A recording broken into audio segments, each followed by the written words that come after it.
for Hakumen, considering that Hakumen can deal with some projectiles if he gets a void, and even with a void, he's not going to be dealing with all of Izayoi's and Ruby's projectiles.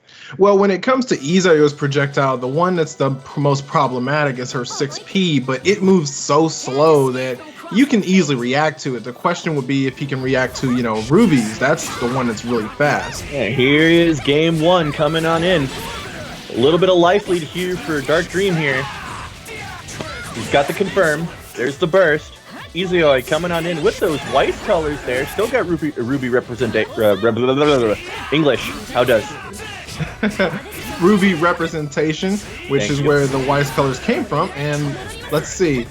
It looks like this is just what I'm talking about. Dark Dream doesn't really want to go too far in until he's got the confirm that he really wants. So almost had that the confirm right there as well. Both of them seem like they're fishing here. Gets the toe tap on the V projectile, but unfortunately could not capitalize. Tried to get the parry. Doesn't nice work. grab setup. I was going to say, that was a dead easy OA with no burst. Almost guaranteed. And it looks like both players are back to fishing. A lot of stray hits here. It looks like no one is really committing to anything too much. Yeah, it seems like Dark Dream is actually using Hide to fish here, which is technically not a bad idea considering that Hide has more HP, and he can also use Hide as a base for the fish to get that hit confirmed that he wants. Nice DP from Hala Madrid. Once again, back to neutral.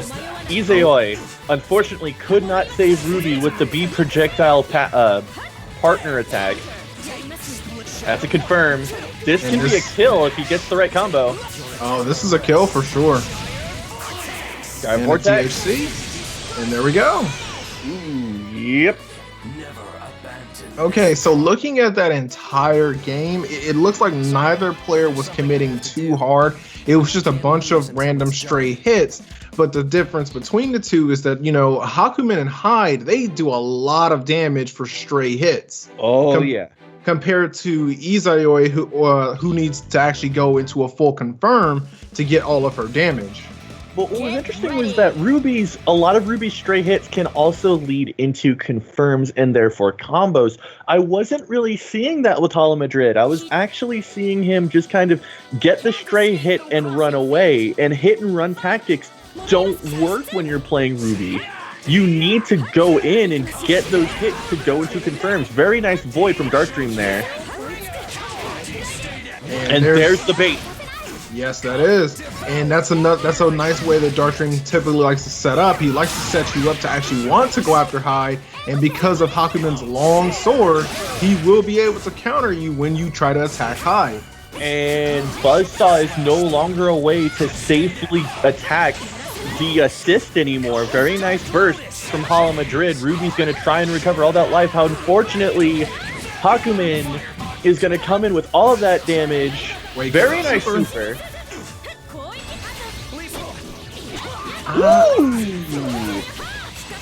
Okay.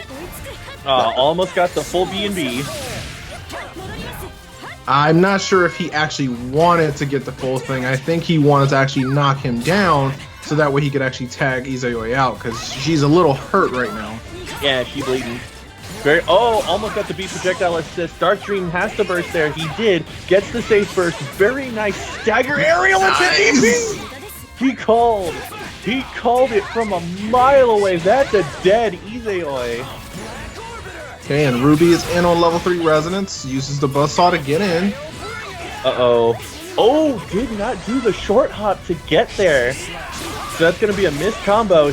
She's going to get the executioner swing. The 236 siege to take out Hyde. That is really risky. He's got meter. He's got the meter gain. He's got the combos. And Dark Dream is going to be 2 up on Hala Madrid. Hakumen has big boy damage. Oh, yeah. But that's not without risk. Every single time he does a Magatama cancel, because he doesn't have Magatama, it takes 1 bar of meter. Though in Resonance, that's not too much of big a deal as when he's doing it normally. but it's still some Soviet damage. So going to be going to game 3 here. Let's see if Hala Madrid can make the necessary corrections. Yep. Hala Madrid looked like he was adjusting quite a bit, but Dark Dream just, like I love saying, some people might figure they have the answer, but then the question gets changed. But then Hala Madrid coming in with a different kind of answer. Gordo Merkava? We're going for outreaching Hakumen? Grim Reaper start. No? Okay. I mean, it's not a bad tactic to try and, outrange Hakumen. The problem will still be if you try to do something that Hakumen can read, he can still counter you. Yeah. Coming up is Wacky Waving Inflatable Arm Flailing Tube Man here. What? That's a projectile. Apparently it can be voided. I never knew that. Okay, going back in. Hala Madrid is focusing a little too much on the fly-in. Yeah, beat me to it. I would have liked to have seen a lot more projectiles than flying in. I mean, this isn't Guilty Gear. You're not playing Raven here. I mean, you can kind of compare the two, but you don't want to be just rushing in there without some type of plan. And that's exactly what he's doing. He's not thinking it through. He's just trying to get close. Yeah, and unfortunately, it's still not working for him. Tries to go for raw hit grab super. Hyde comes in with the save for Hakumen. He sniped Hyde, but unfortunately... Oh, no, he's dead. He's dead. And Gordo goes down shortly thereafter. Yikes. And that's going to do it for Hala Madrid. He's going into losers, into the Shark Tank, while Dark Dream advances on to round number 2. Speaking of 2s, here comes our second match here. Neobuster versus Euchre. Okay, so going into this one, if I were to say based off of the characters alone, as we know Euchre plays Hazama and Neo plays Blake, I'm not sure if their partners may have changed recently, but Blake would definitely have the mobility advantage, even though, we know Hazama can just chain everywhere. Yeah, but the thing with Blake is that her advantage doesn't just come from mobility, it also comes from sheer range. She can outrange Hakumen, she can outrange Hazama chains. She can actually meaty so far that Hazama cannot do chains. And that's even worse with the fact that her partner is S, a double projectile assist that can cover her while she's trying to reach. And this is all without putting herself in danger. Yeah, she does not have to commit at all. Hold up, Buzzsaw. Oh, he wants it. He wants it. He wants it. He was looking. Okay, that's almost 50% on Blake in one combo, and Euchre was fishing for that change. And the reason why is because for all of those benefits you just named that Blake has, she has the lowest health pool in the game at 14k.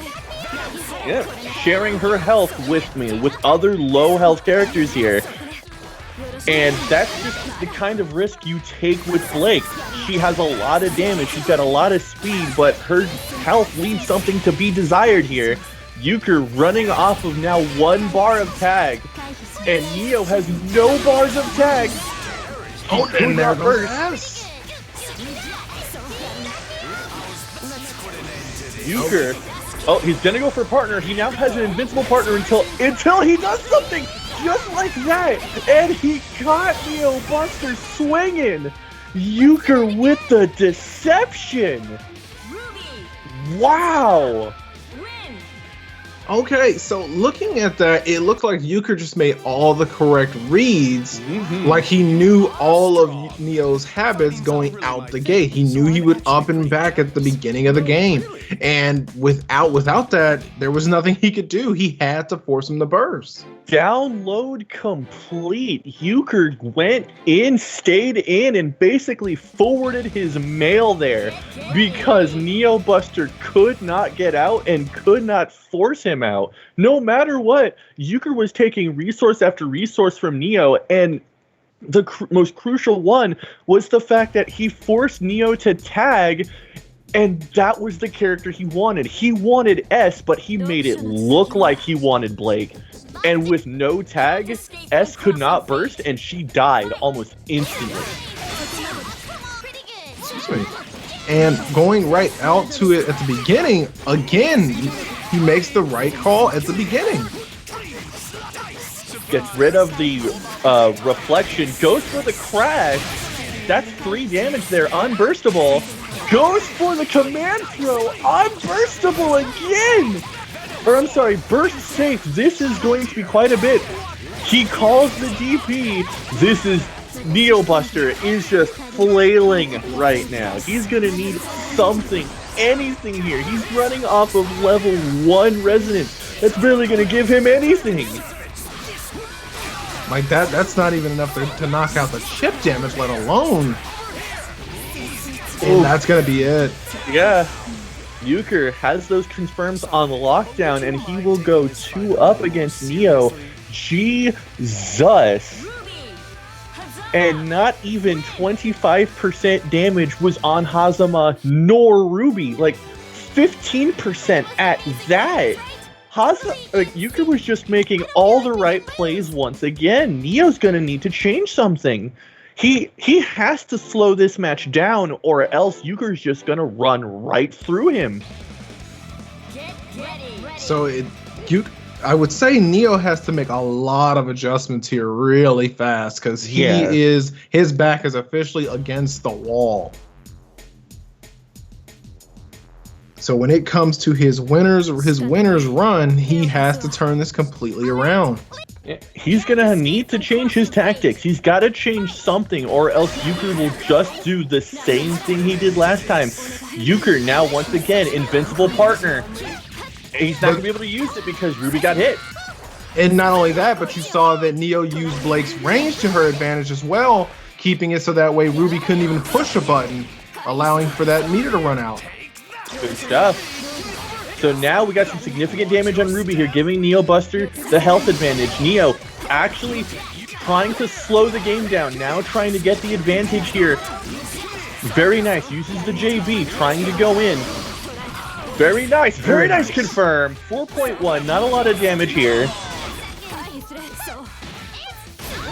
And Blake showing her capability to allow for push blocking, but oh no, Euchre was waiting for the burst.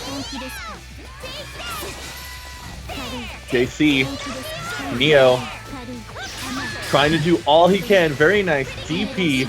So that's going to be a little bit more damage on Ruby. Ruby's not looking so good. Euchre's going to have to start switching sometime soon. There it is. There's the burst. I would have hoped for him to actually have knew that was coming.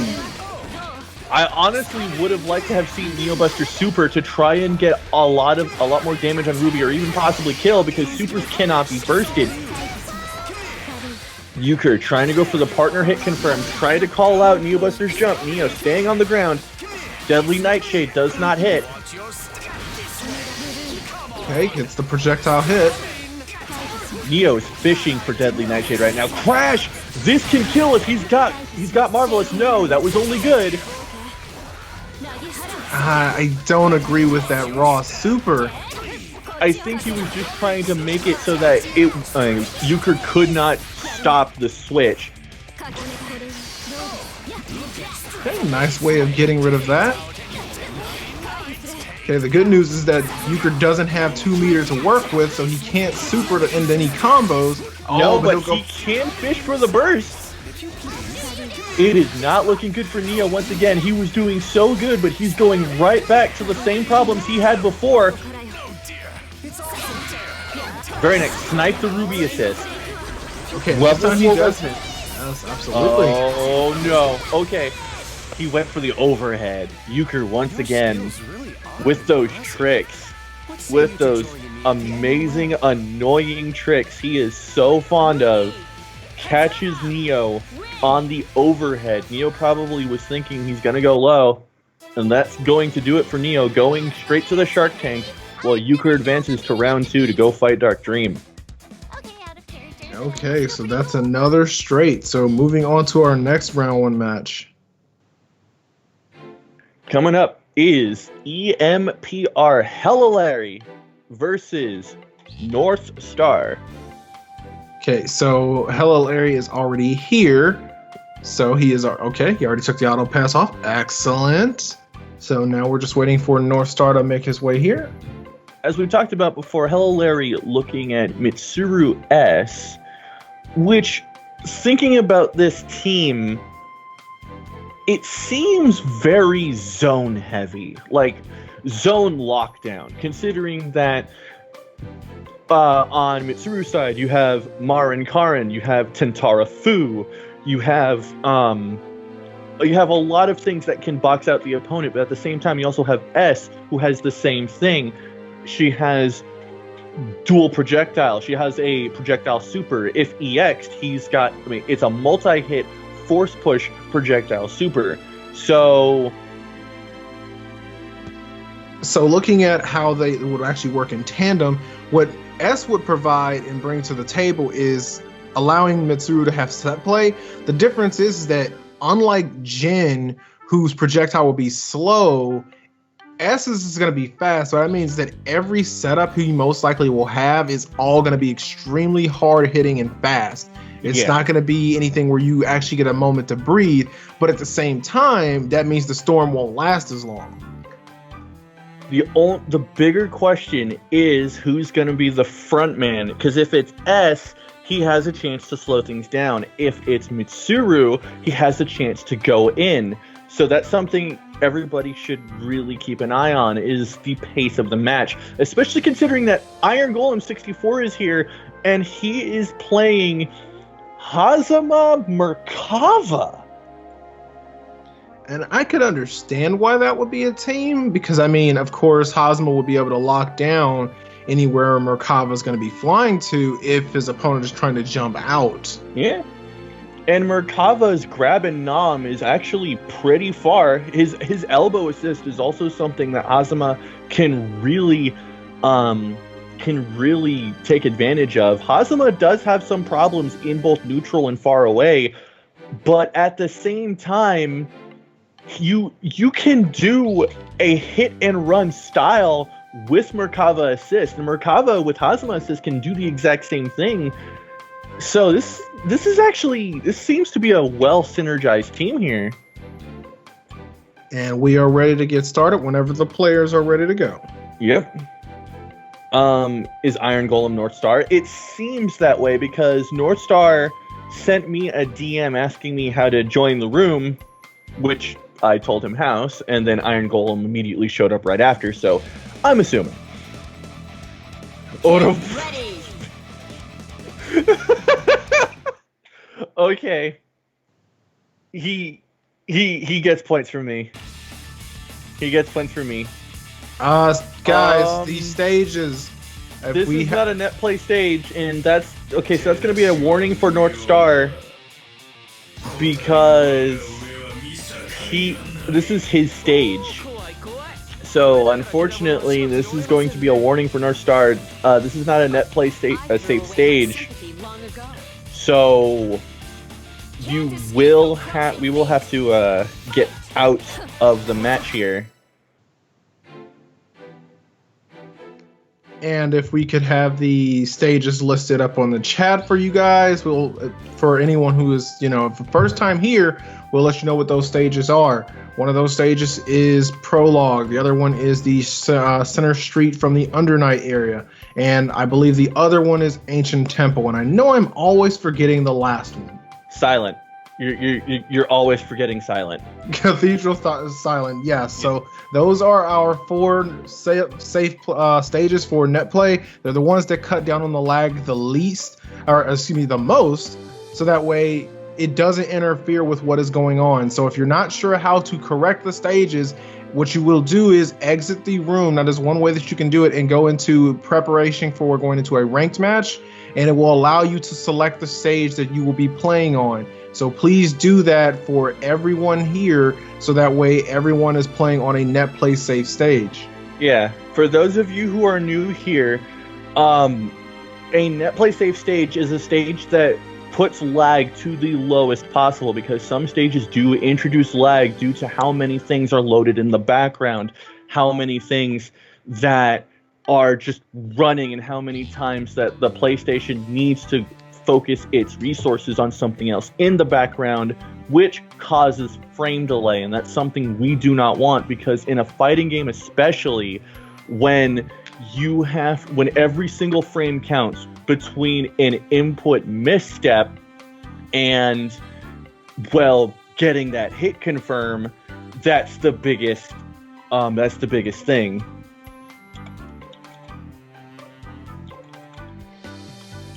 Okay, so North Star is most likely going to correct that issue, because it looks like he has left the room for a moment. Yeah, he's messaging me what stage he should pick. I'm letting him know right now what the stages are.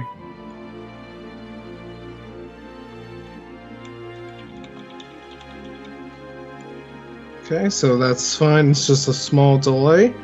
Do apologize, everyone, to the viewers that we have. We have the 25 viewers watching this early tournament that we're running, a little bit earlier than normal. All right, so Iron Golem is back in, and for some reason, Hala just left. What? Somebody go tell Hala that something happened and he needs to come back. Hala, wait. You have to come back. The tournament is still going. And I don't see him on the Discord side of things. Oh, Euchre said Hala also went to change his stage. Okay, that's okay. good. That's excellent. Good stuff. Good stuff. But yeah, Mr. Crunchberry, who's also a friend of mine, yeah, this is something of an optimization tactic we have here for Netplay tournaments, because we want the smoothest possible play, so that there are no excuses whatsoever of the stage was too laggy or stuff like that, and all of a sudden it's unplayable. Or if somebody decides to suspectively lag switch, we can immediately know. Right, and as Altria stated in the chat, Under Night, the game itself does have a lot of Netplay friendly stages, but also in this game as well, a lot of them are Netplay friendly because they don't focus on anything. It's just kind of a static background that you're looking at. Exactly. And funny enough, this time around, even though Central Fiction's training mode was perfect, for some reason, training mode just, I guess it's not here? I have no idea. I just assumed that they wanted to create a brand new one and just run with that. Alright. So here it is, prologue. Sea of training mode was not entirely perfect, says Euchre. Yeah, it did need more optimization because of the things in the background. Funny enough, here, if you see in the background, prologue has a lot of text and stuff going on, but that's all one wrapped texture?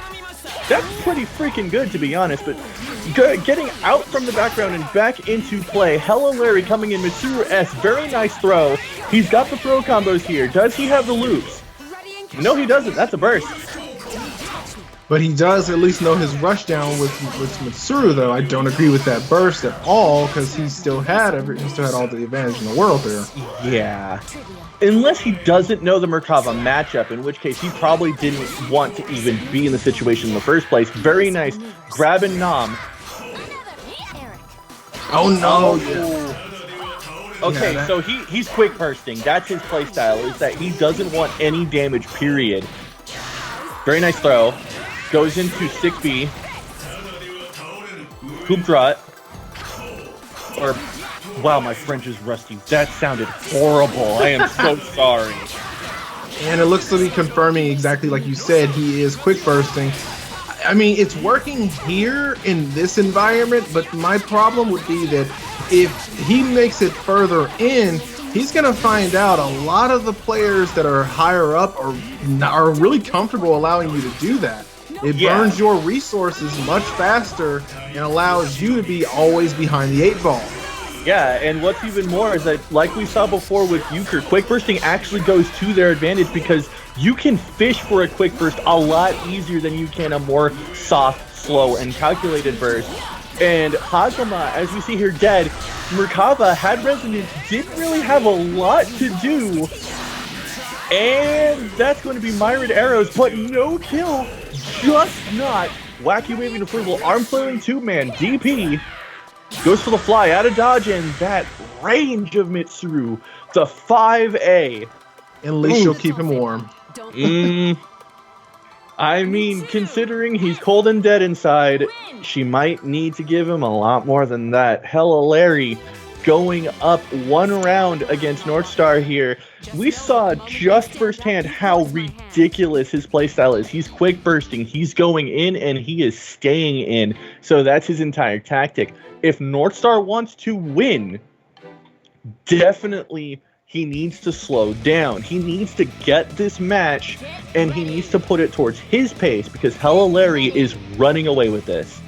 Absolutely. And on top of that, what really makes it to where you can even change it around is that if he were to, since he keeps quick bursting, if he just anticipates it and plans for it, like for example, 1 hit and go into say a DP, that'll make it to where he doesn't lose any advantage and things do not get reset. Or in Merkava's case, actually, or Hazama's case, Merkava's hit grab backs him up, and because both bursts of both Mitsuru and S go almost directly above the opponent and below, they can hit right there. In the case of Hazama, a super snake kick can actually give him, oh wow, he counted it! He counted on it! Okay, and just what we were talking about, just plan for the constant burst. And oh, nice DP. Good DP, he's got resources once again, however, S is hurting quite a bit here. He's gonna go for S loops. Good burst. And there's a quick burst, just like we were talking about. Oh, he whiffed the DP! That looked like he wanted an instant push block to me. That was too random of a DP. And that's something that I always stress. You know, don't try to burst the very first hit. If you don't have those reads, just try to weather it until you do. Merkava's looking pretty bad. He's gonna want to switch. There it is. Hazama going in. He has the combos here. Ended it prematurely. And that's a dead S. Yeah. He actually, Hala Larry could have quick bursted there, but instead, he just decided to let S die. That was very weird. He couldn't have bursted there. He DP'd. Oh, right. That was a DP punish. I'm sorry.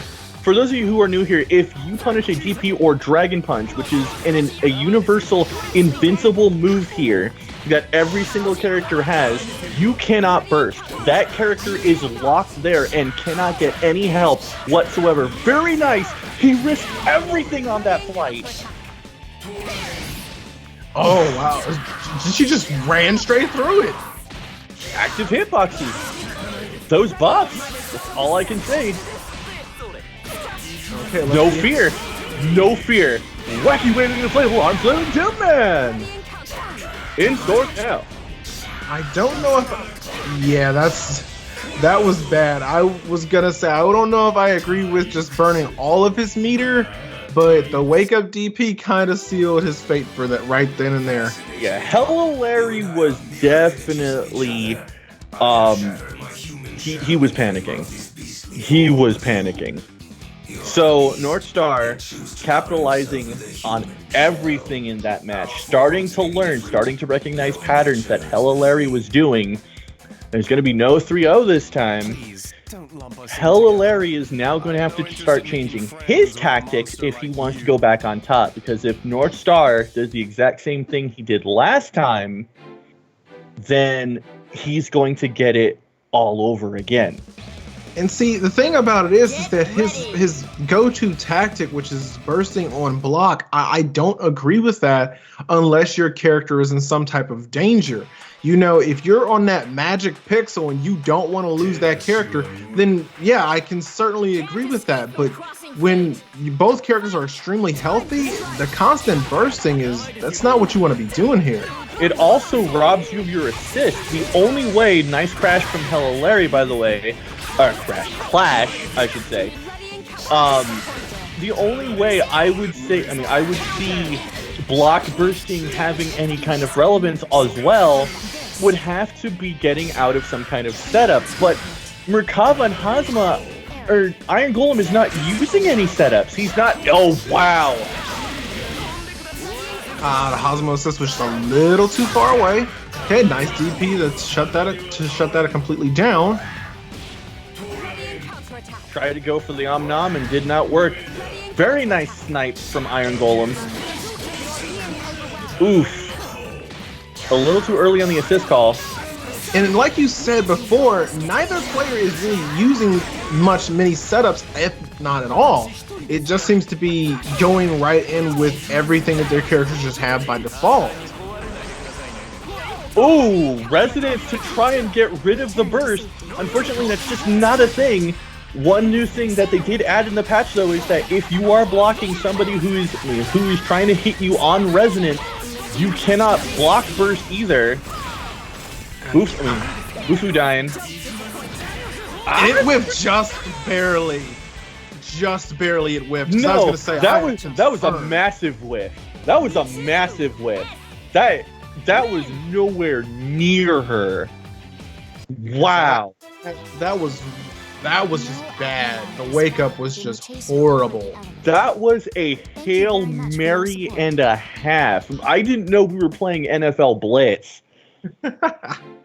North Star just breaking down. Hala Larry taking full advantage. Now Hala Larry is 2-1 going against North Star. What do you think was the problem there? What it looked like was that after that DP, it looks like he just kind of fell apart because he was starting to run out of critical resources to actually end things. And, you know, Mitsuru has a huge speed advantage over Hazma. They don't even compare. So with that in mind, it really came down to what is the easiest way I can take her down without having to worry about, you know, committing or if I'm going to actually whiff or be on block. Nice DP. I do not agree with that burst, but I guess it does give Mitsuru some time for some R&R here. Very nice confirm. Very nice confirm. 4.2. I'm surprised to see no Merkava assist for the extension here. Looking for the burst. There it is. And I'm curious as to why he's not burst punishing either. I'm noticing that neither one of these players are doing that either. I'm noticing a lot of rookie mistakes here from Hala Larry. He's not using a lot of assists to fish. He's not using a lot of extensions from assists either. He's going for short, sweet combos that get some damage here, but are okay. And he's also bursting immediately. So those are some rookie signs there. However, Iron Golem doesn't seem to know what to do here, and he's going to be down Hazama, and only with Merkava on level 1 Resonance to pop. And there's another quick burst. He's not baiting the quick burst anymore either. Very nice flight into projectile cancel. Wacky waving inflatable arm flailing 2-man, 6.5k damage. Hala Larry, I don't think he knows what to do. The throw. He's got the confirm. He calls the burst. Oh my god. Iron Golem coming back, going for the elbow. Very nice. Gets the reflect, tries to snipe, gets blocked. Here comes the resonance. Pops the level 1 resonance, which there goes S. Okay, so Mitsuru has level 3, but it doesn't look like Hala Larry actually even knows how to actually combat Merkava, so I would probably guess that he's in a worse situation right now. This does not look like the kind of man who knows matchup. Mitsuru, content to just stay back, gets caught by the elbow. Here's the throw. Nom 4.5 guaranteed. Trying to fish for them. Gets the crash. And Only good though, a little too early. Okay, so it's going to come down to the next confirm that North Star actually gets. Ooh, good cross up there. Hello Larry goes for the reset. Bufu died? No, couldn't get the confirm. Goes for the crash, gets rejected. This is close. Oh, the cross left right elbow. Iron Golem is alive. He is alive and he gives out a triumphant roar. Wow. And Neo Buster going in the chat. Ridley is still alive. Yes, he is. Wow. Wow. He did not even need Hazama. Reverse OCV. And I think the entire thing that came down to was that he just didn't know the matchup, not at all. Because we saw that every time he got hit by Merkava, well, of course he was quick bursting to begin with, but he did not even want to try and weather those storms at all. Get ready. Quick bursting is not a substitute for matchup knowledge. You can get fished out, you can get predicted, and you can get caught. And just like we saw with Merkava, multiple elbows fishing for those bursts, waiting for it. Nice rejection, safe jump chains. Well, I think that was actually planned because throughout all of their matches so far, North Star has been just jumping directly in after the chains and allowing himself to get DP'd. So I would believe that it was actually planned for that to actually happen. So that way when he would, cancel them, he would actually be able to get in. Iron Golem going for the risky stuff now. Reverse hit, chained B. Okay. Once again, safe chains! And already Hello Larry is down. Mitsuru goes for the throw. He's only got level 1 resonance. He's not going to get much here. He gets caught! Would you like to see my snake, sir? That is something that you must be careful of when fighting Hazama close from long range. Because that super appears directly below you. Oh, a little too early. Try to go. That snake caught. Hello Larry is on Magic Pixel and he needs to kill basically 2 full characters here. And he gets caught by the mic! North Star with the comeback. All of a sudden, download complete, and Hello Larry is going into the Shark Tank because of it. Wow. Wow. Okay, so that one, that entire match went to the full game, went through all the games as we had for them. So we're going to be going to our next match. Gravy Jammer versus Arson Angel. Now we saw Arson Angel here not too long ago. He was playing Kanji Tatsumi and Azrael. I don't know if that's his actual main team, but if it is, that's a lot of damage on his side. Gravy Jammer here looking at Narukami Gordo, which is an actually really strong team. Well, it has Gordo on. Of course. Both have good damage. Both have good reach. Narukami's got the speed, and Gordo's got the assist and the full screen coverage. However, when it comes to raw damage, Arson Angel has him covered. And I assure you that Arson Angel has set up. So it's going to be curious to see what Gravy Jammer actually knows about this matchup. Uh-oh. Very nice. Reverse infinite. Hold up. And like you said, that's a lot of damage. Up to 8K already, and they're not even done yet. Somebody call the flex tape guy, because that's a lot of damage. And we're up to 12K out of the gate for Arson Angel's first combo. Yeah, that cost all of his tag. Unfortunately, so he's going to be without it for quite a bit here. Very nice drop kick. He's got the switch. Takumi Kazuchi. Oh, hold up. Ass whooping Tatsumi style. He doesn't have enough to switch, so he's going to have to go for the reset. Real attack, yes indeed. And the DP assist setup. Gordo, invincible because of that pop. He's not going to go for anything fancy. He just wants some nice, sweet damage. 7.2. Oh, he tried to go for the anti. Oh, no. What? And he caught it just in time.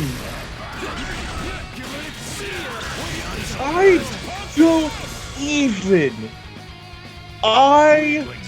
don't even. And that is why people say that Kanji's DP is not bad. He landed just in time to be able to hit the DP, and because it works somewhat like a counter, as soon as the super touched him, it knocked Gordo right back. Yeah, that counts as a guard point, which is essentially it allows him to guard while doing the move at the exact same time. And anytime Kanji is touched, congratulations, he takes no damage and you get the full experience. Get ready. And with Azrael at his side, he's going to get massive damage regardless. So this is I don't even. That was just a beautiful play by Arson Angel. Gravy Jammer's going to have to do something else. Okay, and starting out of the game with the instant overhead. Okay, Kanji is... He called the first! Unfortunately, he could not finish his food. Okay, but Kanji's not coming out for a while. He's already taken 9K. But Azrael says he doesn't care. He's going to show you just how much he can do. Uh-oh. He Awesome. Oh! I thought that was a regular move. That didn't look like DP. And they're all over the screen now. Both Gravy Jammer and Arson have characters in danger health. Here comes the damage. Arson's not going to burst here because he knows Kanji needs all that health. He will burst there, however, and then burst gets called out. Here comes Narukami. Here comes the switch. Cross slash. Yeah, this is not going to kill, but it's still a lot of damage. And Kanji's going to go down because of it. Uh-oh. Oh, you pushed a button. What are you doing? Pushing a button. 6.9. 6.9. Gets the slide out of there. Gordo for the coverage. Gustav. And this is looking a lot different than last time. Gravy Jammer all of a sudden putting the pedal to the metal. And he is coming out on top. That's going to be one for each. Wow. Okay, so that one was a complete turnaround of the last game. So it definitely looks like both players are on each other's level. So it seems to come down to who adjusts to whose strategy first. It comes down to pure adjustment and pure momentum. Gravy Jammer had the entire thing, and just when it looked like Arson Angel was about to get it all back, here comes Gordo with that assist, with that coverage, covering Narukami. And Narukami has the exact same thing with his straight, which goes right through, and it's a double hit wall bounce. So that also is a hit confirmed. Here comes Arson Angel, cool attack combo with the burst, and he couldn't do anything because he was too far. Okay, and he is in there, and Gravy Chan has the corner. Uh-oh, there's a crash. Marvelous, 4.4. And he caught! He read the DP! What is going on? Gravy Jammer, very nice. Here comes Kanji with the assist. Unfortunately, he could not save him the entire time. Wow, Kanji with the save. Here comes the damage. He's got no tag to burst. Steel time. Uh-oh. No. He called it! He called it! And he caught both of them at the same time, so their Kanji is gone. And DP. Oh my god. I didn't even notice he had the meter. I didn't even. That's exactly what I'm referring to when I say that Arson has such strong momentum-based game plans, but once you break through it and you start being a little bit wild, he doesn't know. He has to adjust to it. So as we saw there, the wake up Zeodon, he thought he knew what to do, but he didn't count on, Gordeau coming back out with the THC. And ultimately, his biggest downfall was actually his own move. That reflect, that push block was his undoing, because that gave Gravy Jammer more than enough room to DHC into Gordeau. He knew he was losing Narukami. He knew it, but he wasn't going to let the only person be dead. Okay, block the burst. Okay, and it looks like Arson is taking this. He's taking his turn this time. Arson is pissed. Very nice throw. No loops here. He doesn't want anything fancy. He just wants the 5.3. Very nice slide into safe setup here. Okay, safe block, safe burst, excuse me. Oh, he caught him still. Cool attack. Yes, indeed. Wake up Zeodon. Oh, and Azrael's just gonna eat that and just throw it all back. Yikes. Okay, the guard point set up again. And he blocks it this time. Calls the burst. He's gonna have to take all that damage because Narukami was way too close to death here. 5.6. Try to do something wild. Unfortunately, he had that red like a book here. He tried to wake up Super and didn't realize he did not have the meter for it. There's the setup. Cook him alive to a crit. That's a dead Narukami. And just like that, Arson Angel is back in the driver's seat. What is going on with this match right now? What is going on? And it looks like it is all over the place. So it really looks like you said, when this match started, it comes all down to momentum. So it kind of comes down to who starts their game plan first and who accounts for what the opponent's going to do, or better yet, when are they going to do it? Because it really looks like these bursts right now are really becoming key as to how well the entire game goes for each player. The name of the game is 100% resource management. Every single time we see resources on the board, we see Gravy Jammer and Arson Angel getting a little more comfortable and a little more in tune with their game plan, and a lot more fearless with their game plan as well. Okay, nice. Oh, very nice DP. Nice cross up. The Persona 4 special here. Oh, the call was a little too late. He thought he was going in. Reject. Okay, no tried to fear grab on Arson Arson character. Grim Reaper. Great. Nope, that's gonna get caught.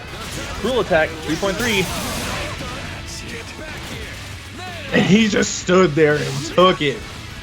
I don't even think he saw it. He thought that. Oh boy! DP, I was gonna say, he hit Narukami, so that technically counts as a cancel. Very nice. Where's the burst? No burst, no extension either. I think he was waiting for it. Very nice. Called him out. Arson Angel. Knew the DP was coming, but he got... Oh no, Narukami is going away. Oh, he's dead. Doesn't even need the meter, but he's gonna use it anyways. Sent the schoolboy home with a black eye. Uh-oh. Uh-oh. It's gonna get close. Will it be enough? It's gonna get close. He's invincible because of the resonance. Here I come! Gravy Jammer, 6.7. The DP! He called it! What is going on? He sees the active switch, goes for the crash, gets hit by DP, gets hit by the chair, that's gonna be confirmed! I don't think he was paying attention to the agile dash. No, I think he saw it. I don't think he saw Kanji. Because Kanji was at the very edge of the screen, and all of a sudden that chair came out of nowhere. It was like WWE. That's gonna do it. Arson Angel sneaks on by, scratches, bruises, and bloody to hell, but he will be the one on top as Gravy Jammer goes into the shark pit. Wow. Coming up next, Dark Dream versus Euchre, and after a match like that, it's gonna be tough to top. Wow. So going up for the next set of competitors that we have coming up, Dark Dream would kind of have the advantage here because since Hakumen can still poke at the chains and create a void, it can kind of cancel out Hazuma's mobility. So it will kind of be interesting to see how Euchre combats that issue. Yeah, because at the same time, Euchre knows this. Euchre is a CF player. He's somebody who has dealt with Hakumen before. And at any time during chains, Euchre can just go Jamejin, and then boom, he's on the floor again. So I really think this is going to come down to hit confirms and meter management like it always does. But I believe it's going to come through with a lot more player reading and hit confirms. Ooh, almost, speaking of hit confirms, almost gets that one. Tries to fish for hide. Very nice, calls the DP. Okay, and Dark Dream is on defense here. Nice read. Wow, cross under, that's a new one. Gets the void, but does not get the confirm. Speaking of confirm, here's the burst. Gets called out by Hyde. Wow, we got the fancy stuff here. Okay, and here we go. Sniped out. Lot of neutral being played here. Euchre trying to dance around his opponent. I think he's trying to give Ruby some time to heal here. And Palebringer reaches all the way up into the air. Oh, but gets caught by the anti-air and trying to burst. That's going to be a confirm there. Chain. Damaging 5.6 into a push into the corner. Marvelous on the crash. And he'll answer right back. Good for the goose. Good for the gander. Going on in. Ruby coming in. Gets caught. And Euchre, where are you looking? I think what he was looking at was trying to see if he could have saved Ruby from being hit right there. He probably thought that Ruby was going to do the full animation. Unfortunately, that's not the case. He was not the active character. Summer's advanced. And that is punchable. Oh no, he wasn't. He didn't want Summer's advance. He wanted to counter, but because Euchre went on the other side, it switched up his directions. It wouldn't have worked either way because Euchre was looking for it, looking for the side switch thanks to Ruby's instant flash step teleport. Just wow. Wow. So the big thing at the very end was Hakumen getting hit with the full super. Well, actually, no, not the full super, because once again, Hakumen was not the character that was active, and because of that, Ruby does not do the full animation. Which is something that happens for a lot of what I consider, cutscene type supers, where if it's gonna go into a final hit, the active character has to be the one who gets hit. Which is funny because there was actually a glitch that allowed Yuzuriha to go through the full animation, which was the exception to this rule, but then that got patched out. But going back to the current, Euchre, I don't know why he stopped it short. He probably thought a burst was going to happen. I'm sorry. Overhead into crash? Oh no. Okay. Called the burst, but a little too early there. Ah, a little too late on the anti-air attempt. Oh, he tried to go for the reset there. A little bit of dirty tricks there. Cost him a bar. Okay, if he just keeps pushing, yes, keep there pushing. it is. Ruby couldn't do anything because Euchre was in block stun. Okay, so Hakumen does still have his level 3 resonance that he can rely on. Ah, didn't get the short hop. This is going to be a lot of damage. That's it. Close. Woo-hoo-hoo.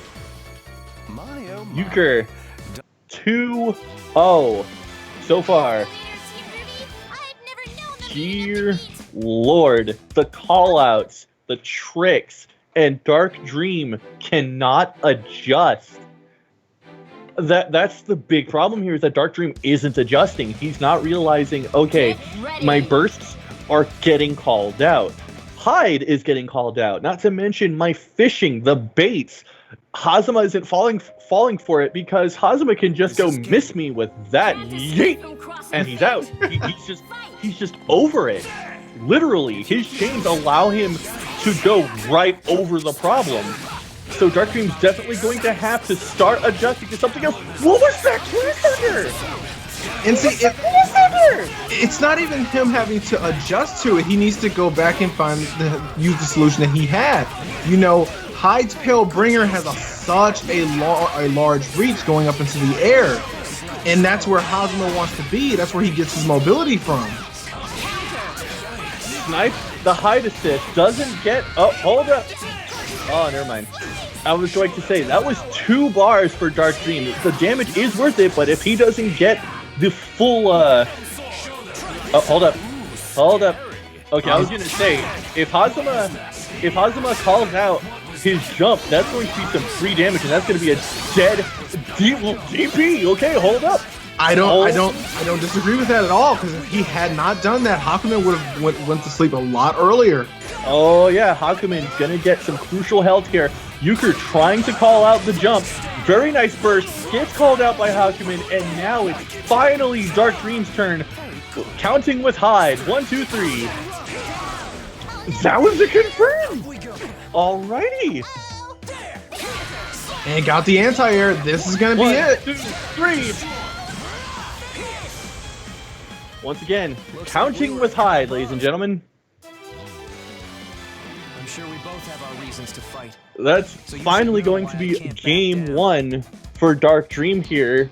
Euchre only needs 1, but Dark Dream needs 2 more. But we are seeing adjustments from Dark Dream. He's bursting later. He's like you wanted him to. He's trying to call out using his using Hyde's I believe 5P. It is 5P. Yes, it is. Already, thank you for that. Once again, for those of you who are unfamiliar with this game, 5P is the button combination for the assist. So whenever we say something with P, be it 5, 6, or 4P, we mean either neutral for 5P, forward for 6P, and backward for 4P. Like right there, that was a 5P as Dark Dream gets some fancy stuff here. Nice active switch. And a DP to prevent the burst towards the end. I don't think Euchre was going to go for it anyways because he knew that combo was going to end sooner or later. I'm not sure why Euchre decided to cash out his meter that way, because it would have made more sense to just call Hazama out and just active switch altogether and still preserve his partner meter.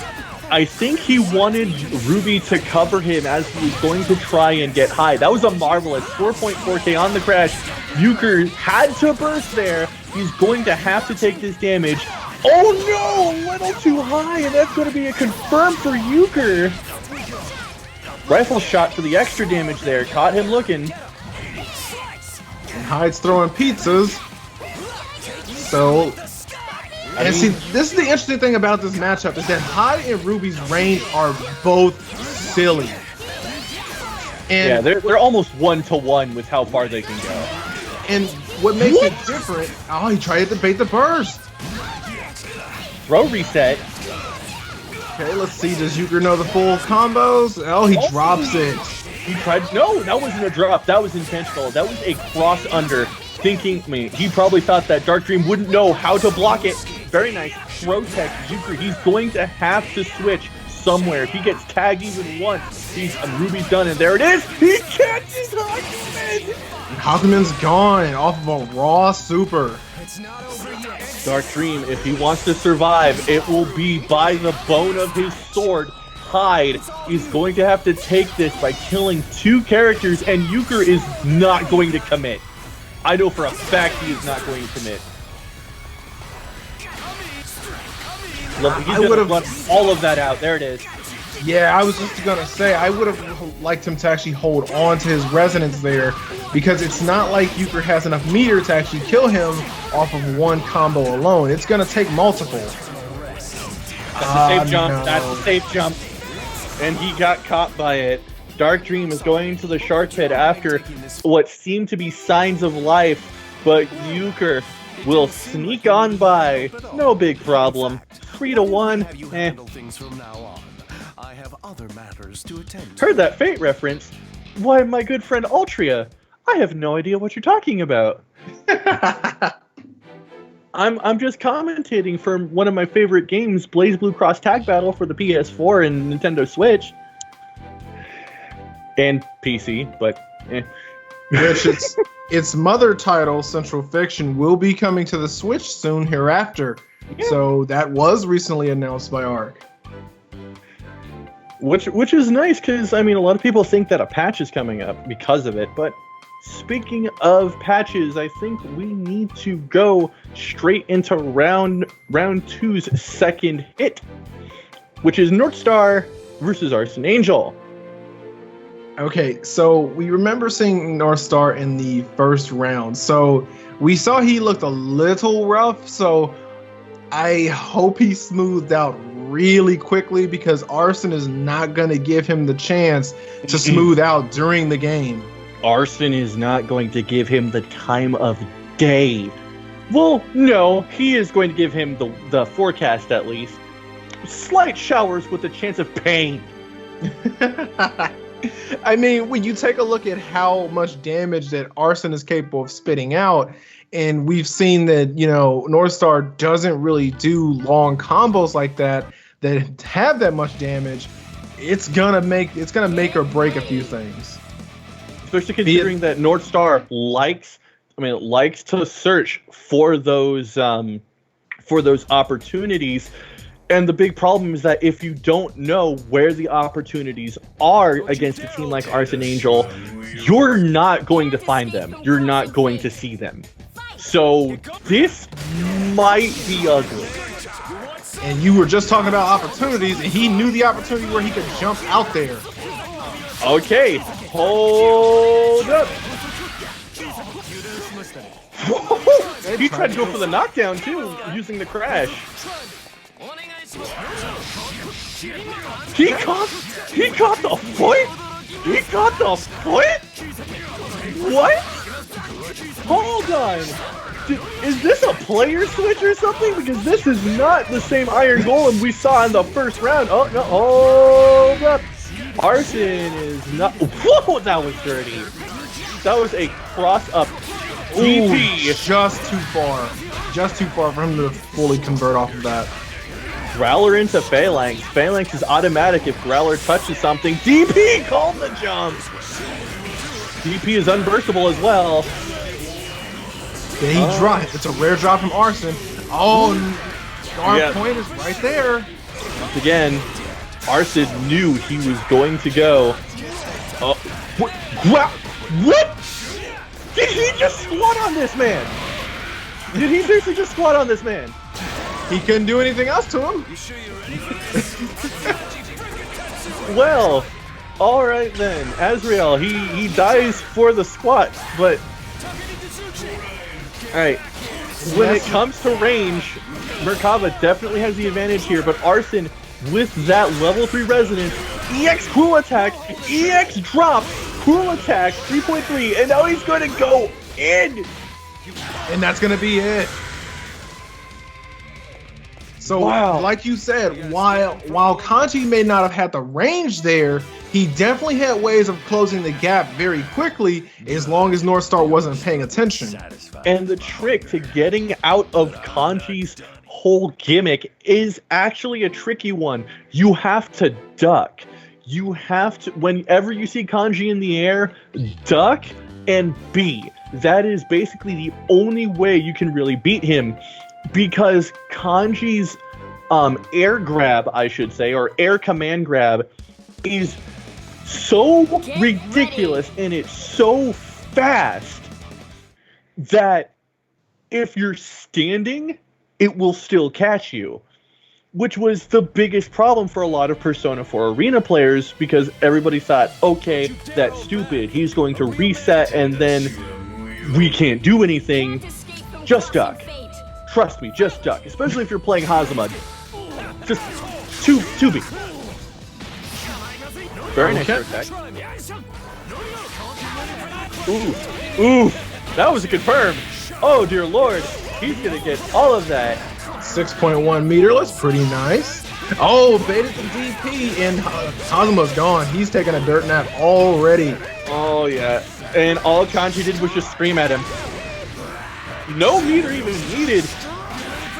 Corner cross-ups. And this is exactly what I was referring to. You know, Arson has his setups, and they do a lot of damage. Growler is not an active hitbox, so Arson actually tricked him there. A little too early on the clash. Very nice. A little bit of matchup knowledge showing there. Merkava going for the rapid Ora Ora, and Arson using Kanji didn't really have anything fast enough to punish. Oh, we going for the good stuff. And that's it. That's it, because this team hits hard.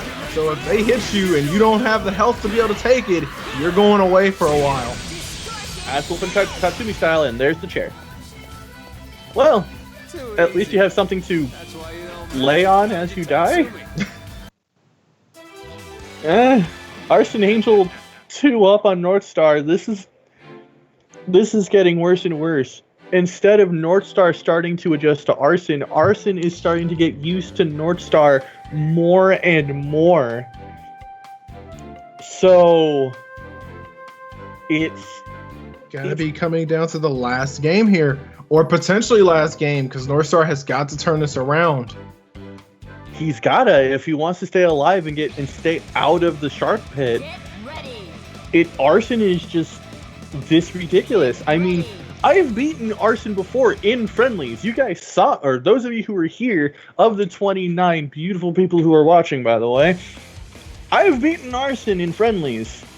I know what it takes to beat this man. It is not easy. No, it is not. The main problem is you need to get out of the corner. You need to not just be in that situation, because the corner is where he gets all of his stuff. Oh, never mind.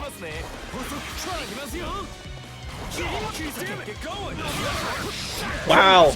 Using the chains to poke at the assists. I completely agree with that. Oh, a little late on that one. I'm surprised that didn't hit. Okay. Growler. Okay, you can't, because he couldn't have thrown a chain there, because if he does, then all that'll happen is Hazama will get hit by it. He did call the active switch though. Phalanx. And that's what I was talking about.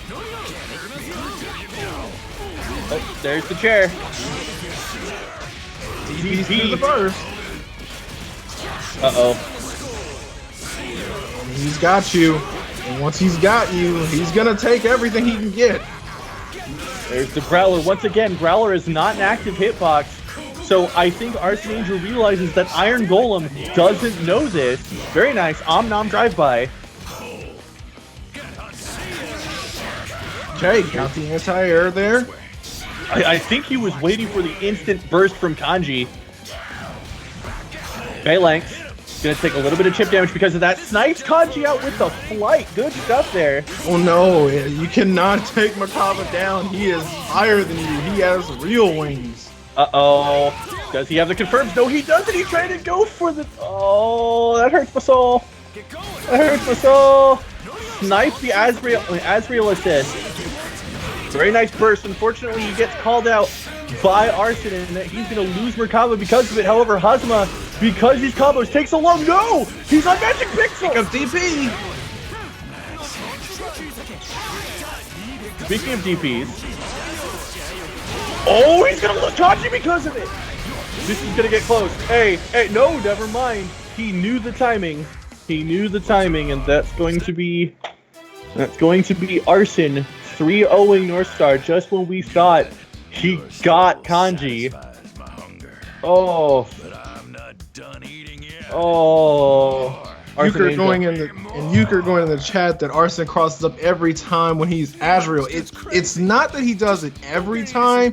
It's just that he does it to when he thinks you're gonna be shaken by it. Because I've played him enough times to know he doesn't do it every time. There's going to be some times where he's just going to want to stand there and see what you're going to do and have Kanji throw a chair at you in case you try to make a move. All right, so for coming up, we have losers round 1, even though Gravy Jammer and Hella Larry apparently already did their sets. Remember, guys, we're doing all matches on stream, so don't do your sets, please. Thank you. So coming up, Hala Madrid versus Neo Buster. Now, this is an elimination match here, so if either player loses, they will be going away from this tournament. Hala Madrid, we are just waiting on you. Neo Buster coming on in. Once again, Blake and S player couldn't really adjust in his match against Euchre. Let's see how he fares against Hala Madrid, who also couldn't adjust against Dark Dream. Oof. Okay, so we're just waiting for his opponent to show up here. Here's Hala Madrid though. So once again, definitely interesting. I honestly cannot wait to see how this matchup goes, because it's going to be a curious matchup for sure, considering that these characters don't exactly play against each other as they play around each other. Because the thing about it is that if you want to be perfectly honest, both of their partners should be working for the other side. Yeah. I mean, I don't mean to say that to be rude. It's just that if you combine Blake and Izaya, you have a dangerously good mix-up team there.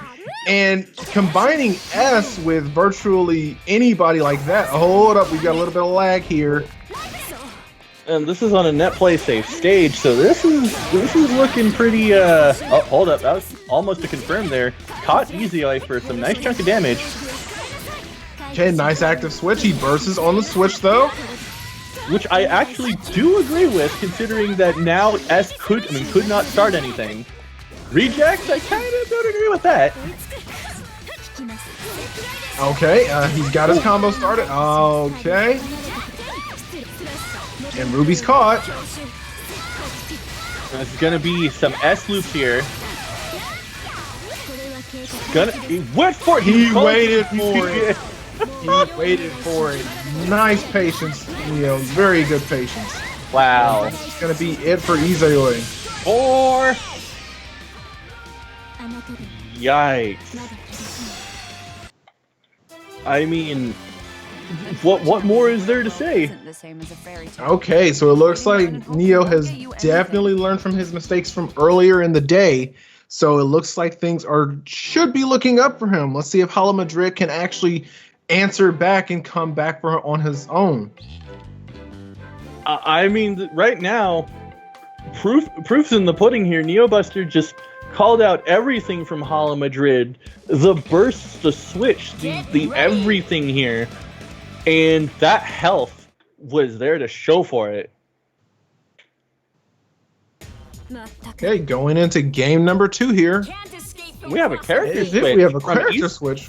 From Izuyori to Batista, I think he wants more screen control here. I don't agree with It's not that Batista does not grant you this. It's just with Ruby as a partner, it's not really going to grant you exactly what you're wanting from it. Ooh, Neo Buster. And he got both of them. Well, I didn't know it was S's birthday. Right now, Hala Madrid playing a very lame but safe way, just poking out, not really doing anything to commit to any game plan whatsoever. Very nice crash. Marvelous. Oh no, wake up supers, calm down. Neo Buster, you can tell he's getting frustrated. Well, to be fair, Batista will cause that, because if you don't know the way to get in, oh my goodness, she will cause that. And the worst part is Hala Madrid isn't even using anything that's specific to Batista. He's just kind of putting the projectiles out there and making sure he doesn't commit to anything. Very nice push block. Calls out the Ruby Burst. Okay, Neo is in there. Puts himself in the corner. Goes for the side switch tag. Or not tag, side switch assist.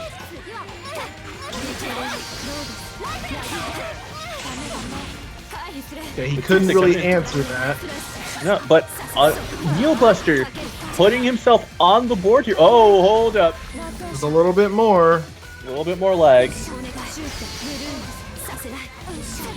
Hala Madrid still has the life lead.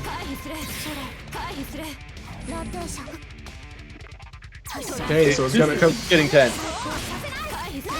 And Blake is out of there off of the magic pixel. Rifle shot. Buzzsaw blast. Tries to catch Ruby on the backdash and he gets it. Oh, and he caught her just in time. Oh, now no. is where He's not going to. He's not going to. No. Wait for it. No, he doesn't have time now. And he was close enough. I thought he was going for the astral, but instead he just goes, you know what? Eh. No, see, that was going to be my concern, because I had noticed that, you know, Hala Madrid had not super lasered the entire match there. So Neo knew he had to be aware that that could come out at any time. Get ready. The I guess upside, the though, he thought was going to be unpunishable, and S just had other ideas.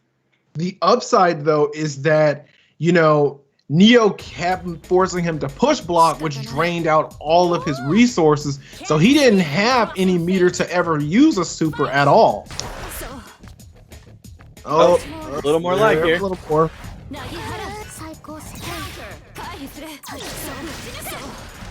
And Euchre's, I called it Euchre. That one's on me.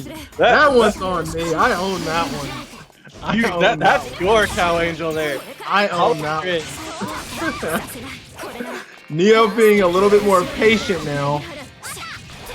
Okay, nice DP switch. Whoa! What? What happened? What? Yeah, it kicked everyone out. Wait, did we just lose Altria?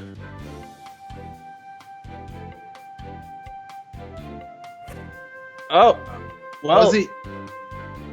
Altria got disconnected for some reason. Everybody got kicked. All right, that was so weird. Well, I mean, we will be playing the match again, but that was Odd. that was odd to say the least. Sorry, guys. I have no idea what happened there, so restart that round, obviously. But yeah, that was just weird. It just disconnected on me. Well, I guess saved by the bell. Hala Madrid gets one more chance to put himself on the board here. Now, and this time it's going to be Hala Madrid in player 1 seat, while Neo Buster is going to be in player 2 here. And the stage is going to stay the same, so that's a good sign. Neo Buster going Hala Madrid wanted player 1 side like Sonic Fox, thinking emotion. Oh, jeez. Ooh! Almost got the confirm on Neo Buster's side. That would have been impressive. Okay, Very nice use of the S assist. But the wake up super will make it all for naught.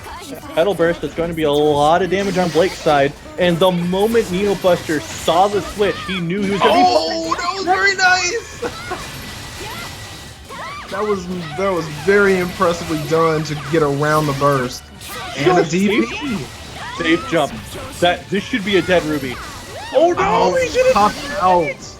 He did it too early! Oh, she's still dead.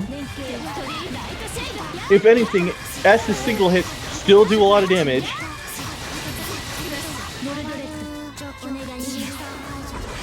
Here comes the Blake assist. No, is he gonna burst her? No? Or overdrive her, I should say. Resonance, you mean? Thank you. I'm thinking about CF right now for some reason. Alright, Hala Madrid trying to get cross-up JB here. Once again, JB not really committing to much. Yeah. Play it slow, because, you know, you're not getting anything extra. That health pool you have is everything. But don't play it too slow. You are timed. There's still a lot of time on the clock. Uh-oh. He wants the big one. He was so close.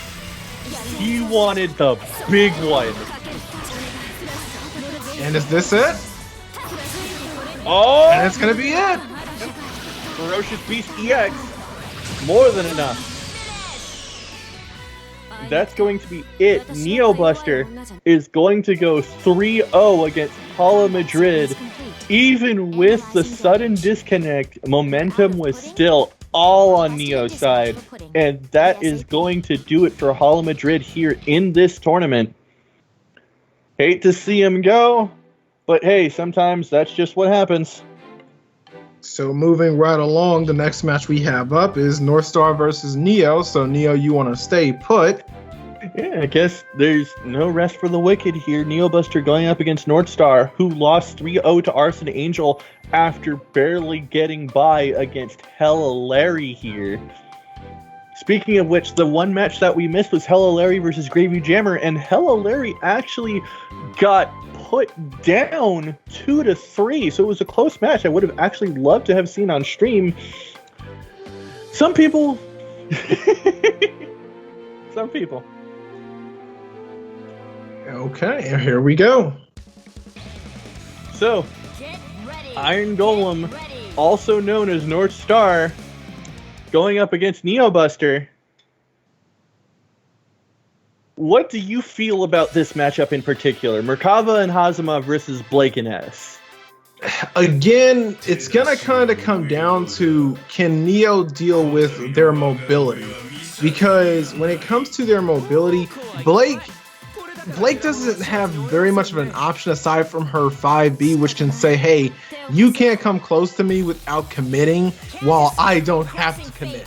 Well, 2B also says the same message. Also, I need to go deal with something, so you will be doing this solo for just a little bit.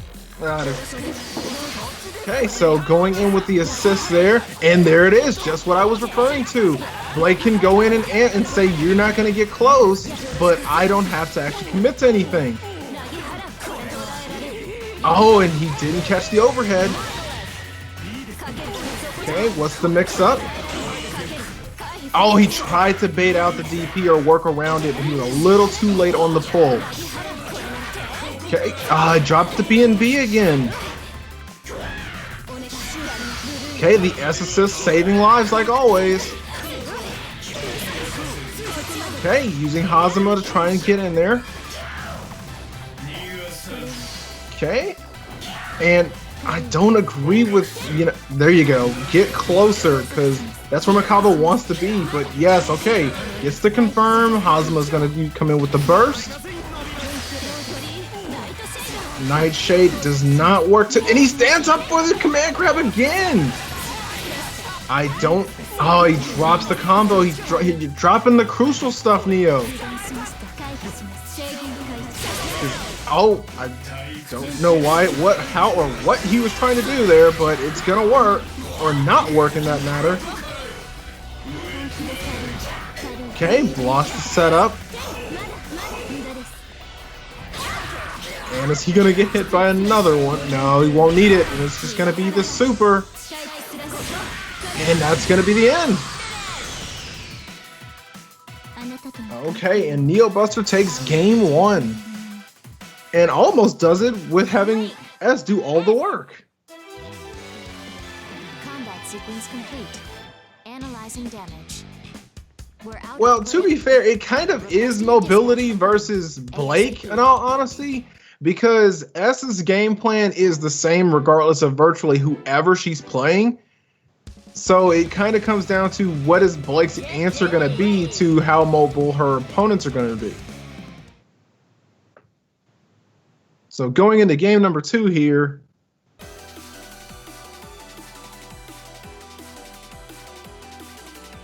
And let's see if Northstar can make any adjustments that can deal with Blake specifically, because it looks like he does. He knows how to handle S. He just got tagged by everything she was gonna do.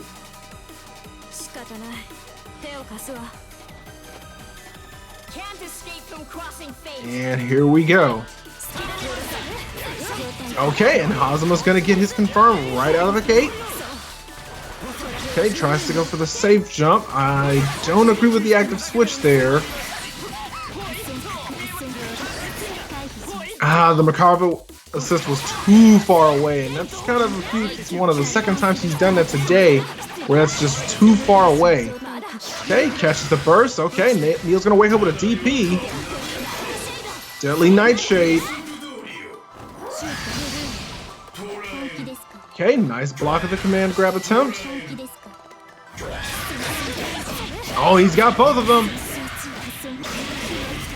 Would have liked to see him super a little bit sooner there, but because he had the meter for it.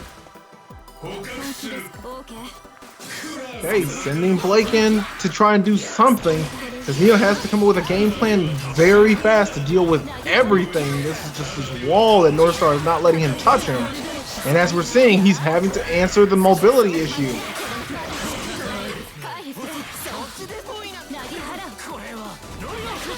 And again, just goes smack right into the hitboxes and just hands him a confirm.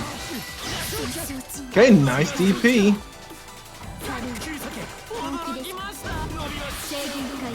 I don't think I would have agreed with that, but at least you got your damage, and you took Hakumen, or not Hakumen, Hazuma down, excuse me. Okay, let's see if he can, oh, he drops it. Okay, so you're gonna have to come up with an answer to everything Merkava can do at this point. And there goes S, so it is officially gonna be Blake versus Merkava, and Blake is working on level 4 resonance. Is this gonna be enough? Just not enough.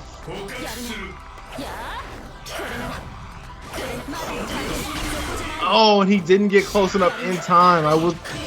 And that's gonna do it. And Neo is gonna fall to that one. So Northstar is gonna take game number 2.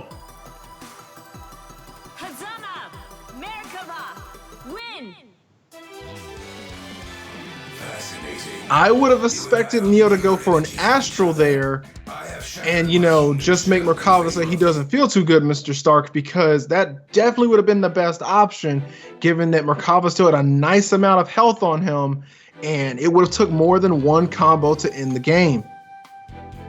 So we're going to be going into game number 3 here with both players having 1 point apiece.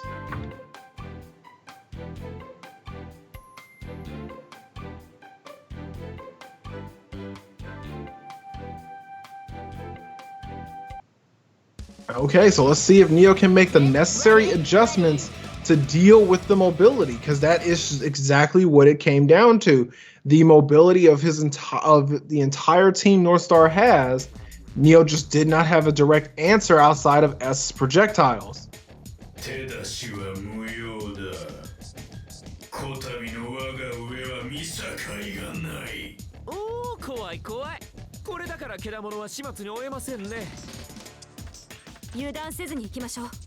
Okay, and here we go. Game number 3.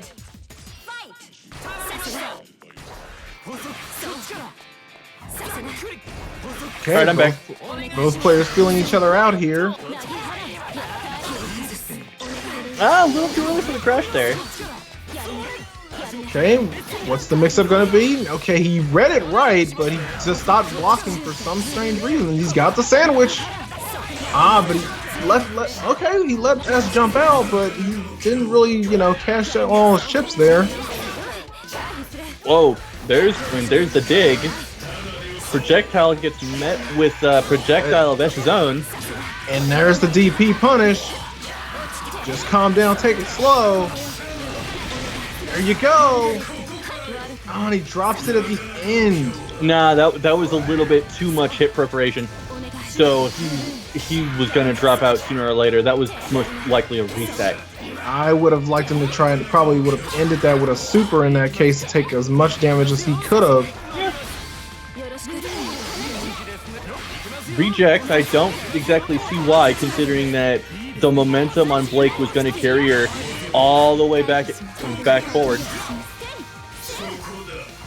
Okay, nice running back. Oh no, yeah, Neo, I understand that command grab has been working for you, but don't try to rely on it so much that you get too comfortable with it. Oh, good burst. I actually do agree with it. Whoa, caught Merkava with the round around still. And it's not going to be enough. He's going to be just alive. Untouchable beauty? No. Cat scratch? No, the DP whiff as well. 2 in a row. No, calm down. Calm down, good sir. Neo, we understand you're trying to be unpredictable, but that's a little stretch. Readable? Okay, he got Merkava with that one. So got Merkava a little chip damage on Hazama as well. Okay, so Merkava cannot be called out recklessly right now. Like that. And he called him out anyway. Air to air is Neo Buster's favorite place, the JA! I don't understand why Northstar did not resonance.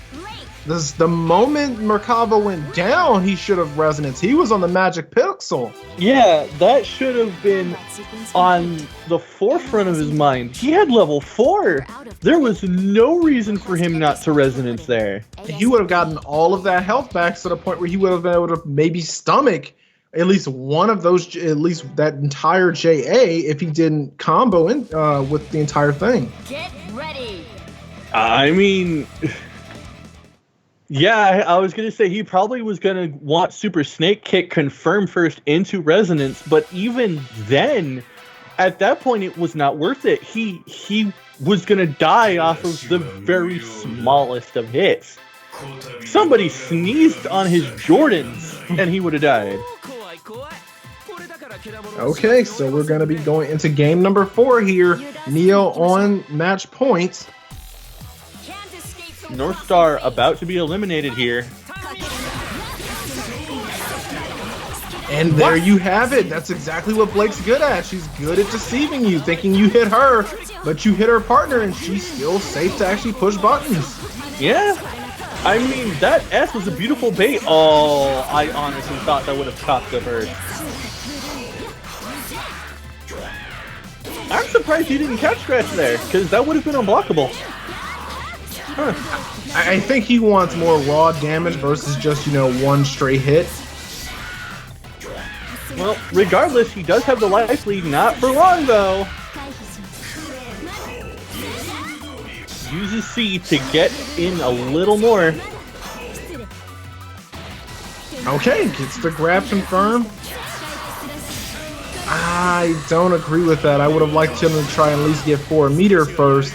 No, I actually do agree with that, because if you noted, Iron Golem had full meter to burst. So that was an anti-burst tactic. This is true, but Neo also had full assist meter, so he could have punished the burst as long as he read it correctly. Yeah. But hey, he takes it. There we go. Neo Buster eliminating Northstar, and that's all she wrote for Northstar. So once again, sometimes that's just how it is. Northstar did get a game though, so good on him. Neo Buster just adjusting.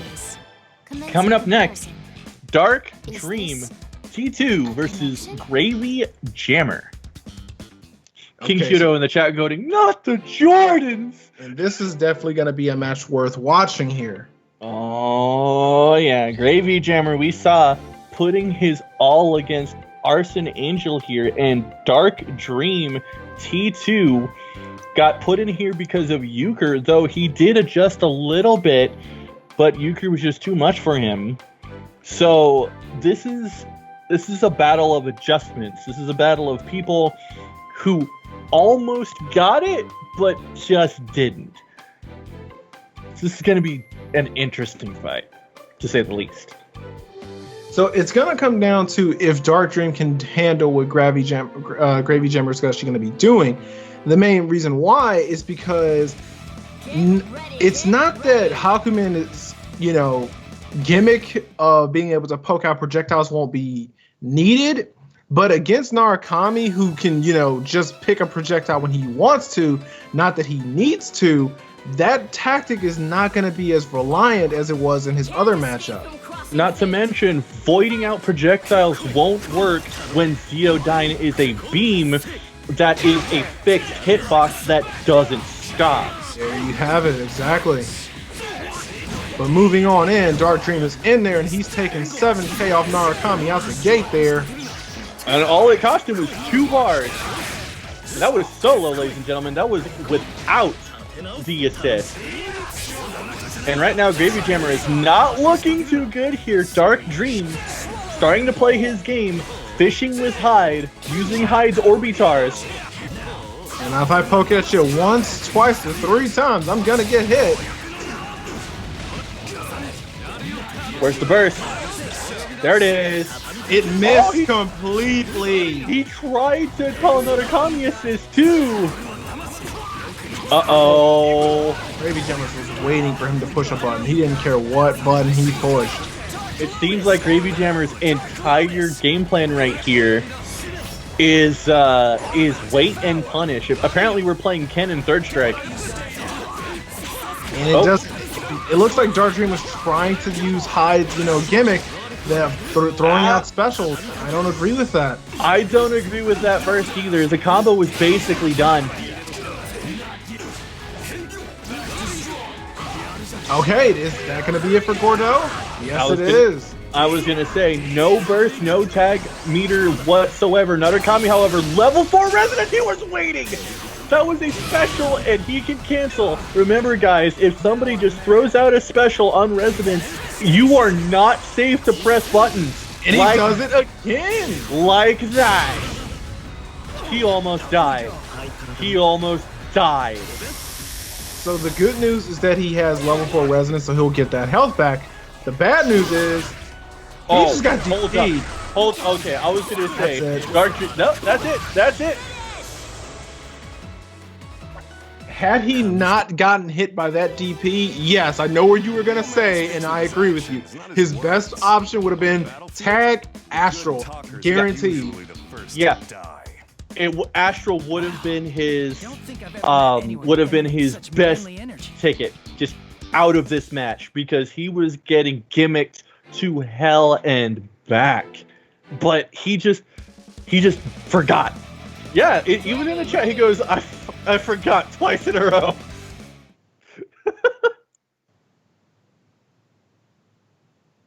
Such manly energy. Okay, and here we go with game number 2. So, it clearly is that Dark Dream knows what to do. It's just he's got to pay closer attention to what's going on. Burst tried to call out Hyde, but unfortunately that the burst from Bordeaux is actually a little longer than most other bursts. And it's because of that scythe as well. Yeah. It takes a little while to get out, and it goes a lot farther than some people think. Very nice, Narukami coming in, dive kick burst. And here we go, Grim Reaper. No confirm, however, a little too far. Nice instant air to get out of there. Oh, DP. Okay, he kept it safe, but just barely. And it's like you said, he is just waiting to punish something. He's just waiting to punish a rash decision. Gravy Jim, like I said, we're playing Ken and Third Strike apparently. Because just wait and punish. Narukami gets hit, so that's going to be the entirety of his tag now. All he can do is empty assist. Okay, Gordo is going to be taking some damage here. I do agree with that distortion. The moment he saw that the tag was there, oh, he did Grim Reaper. I don't think he was ready for it. Uh-oh. He's not going to kill off this. It's going to be a lot of damage, though. And just take turns, just taking turns. Alright. Didn't get the confirm there. Hakumen does have the resources of getting this done, however. Unless he dies like that. And that is... EX slide does go into DP. His actions, not his words. On the battlefield, the good What were you gonna say? times are usually No, I was going to say is actually exactly how it's going to go down, and he is going to take game number 2. So going into game number 3, Dark Dream is going to need to figure something out. It seems he has the answers, but he has got to figure out what he needs to do and when. Yeah. Because Gravy Jammer is just punishing him for pushing buttons. As soon as he sees him do something, a super is right there to meet him at the door. And you don't want to be afraid of pressing buttons, especially if you're playing Hakumen. Because Hyde, you can be afraid to press buttons, because you don't have to commit with Hyde. He has Orbitars. He's got a good assist. You don't have to worry about Hyde. Hakumen, if you're worried about pressing buttons, that's all he's got. Exactly, so yeah, and Hyde is going to be going and throwing pizzas. And getting thrown, apparently. All right, take them down. Oh, we got the good stuff. We got the good stuff. I think Gravy Jammer just said he's done playing around. He just wants to end this and move on to his next match. Overdrive, no. Looks like he's not going to get the full thing. Very nice fish, but no confirm. What is going on? Dark Dream, he's unraveling. Overdrive, he called it. It's only going to hit the active character though. So even though Gordo set it off, all Gravy had to do was just make sure he jumped with Narukami to dodge the entire thing. The thing is that Hakumen was still invincible throughout the entirety, so he could have DP'd, which he did, and Gravy Jammer did set it off, but he was too far away for Hakumen to touch and throw. And that's going to be a dead Hyde. No, here comes the burst, and the burst didn't get touched by Grim Reaper? What? Good parry. And he knew he had nothing to punish, not with Hakumen's mobility. Oh, Dark Lotus? Oh, this is going to be a dead Hakumen. He called his assist, which means that's all he had. I don't know why you pushed anything. Why I don't know why you pushed anything. a real man speaks with his actions. He wasn't paying attention to Narukami. Gravy Jammer. What? Dark Dream, why would you press a button? Gravy Jammer's Narukami was still in overdrive. Oh. Cross combo, but yes. I don't freaking know. That was still dirty. Neo Buster versus Gravy Jammer. We're just waiting on Neo now. Neo, that's not Resonance Blaze, it's cross combo. Resonance Blaze is when you only have one character. That's a Cow Angel for you, my guy. Let's go. Okay, so now it's time to see how Neo... I know I still call it Overdrive, because it looks like Overdrive. They do the animation for Overdrive. Plus, you get EX Supers. Overdrive. My answer is justified. Him saying it's Resonance Blaze is not. I just like to say for the record that I called it correctly what it is, and I'm just going to move on with that. So going into this match, it's going to be Neo's turn to see how he adjusts to Narukami and Gordo, and it looks like he's going to fall to the 5C sandwich. And gets hit by the cross-up. Gets the burst. Nice. Gets the command throw. Does not call the burst, however. Deadly Nightshade does not hit. The hitbox doesn't have that much back, does it? No, it does not. Deadly he had Nightshade. both of them. I don't think he noticed. I don't think he noticed that he had both of them. And Gravy Jammer's the first person I've seen today to actually activate cross combo to protect his assist at the right time. Wake up super from Neo, and it will do something. So he's got S out, and Blake will be going to recover. Ooh.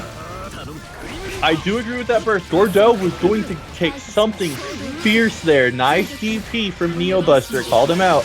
Cross slash. She is out of the way. Catches the Deadly Nightshade. Wow, she was there for a hot minute. Nice reset. Oh no, he really gets and he missed it! He still gets caught by the crash, but still. Marvelous 4.5k, he gets cut! Much. Deadly Nightshade! This is what I was referring to. That is Gravy Jammer's bread and butter of catching people just trying to run in on him. This line, Blake only has the magic pixel. He's gonna cover Gordo with the cross combo. Just wait. Just be patient. He was still in the air, so yes, DP was acceptable solution. Yeah, unblockable. Oh my god. Gravy Jammer, you crazy son of a bitch. That's all I gotta say. Don't think I've ever met Wow. such manly energy. Once again, guys, for those of you who don't know, tonight is going to be a double header of Blazblue goodness. We got Blazblue cross tag running up right now. We are in losers semis, while Blazblue Central Fiction action is coming up later tonight with a special announcement happening in Central Fiction. So be sure to stay close attention for that. But here comes more Neo Buster versus Gravy Jammer goodness. Let's see if Neo Buster can actually adjust this time instead of getting caught in the Gravy Jammer gravy train. Okay, and it looks like he tried to swing at his own character there, but okay, he's got Narukami, and he's just gonna go with he drops the main bread and butter. I don't know. I think he needs to really calm down because he's not focusing on being able to punish any of these bursts.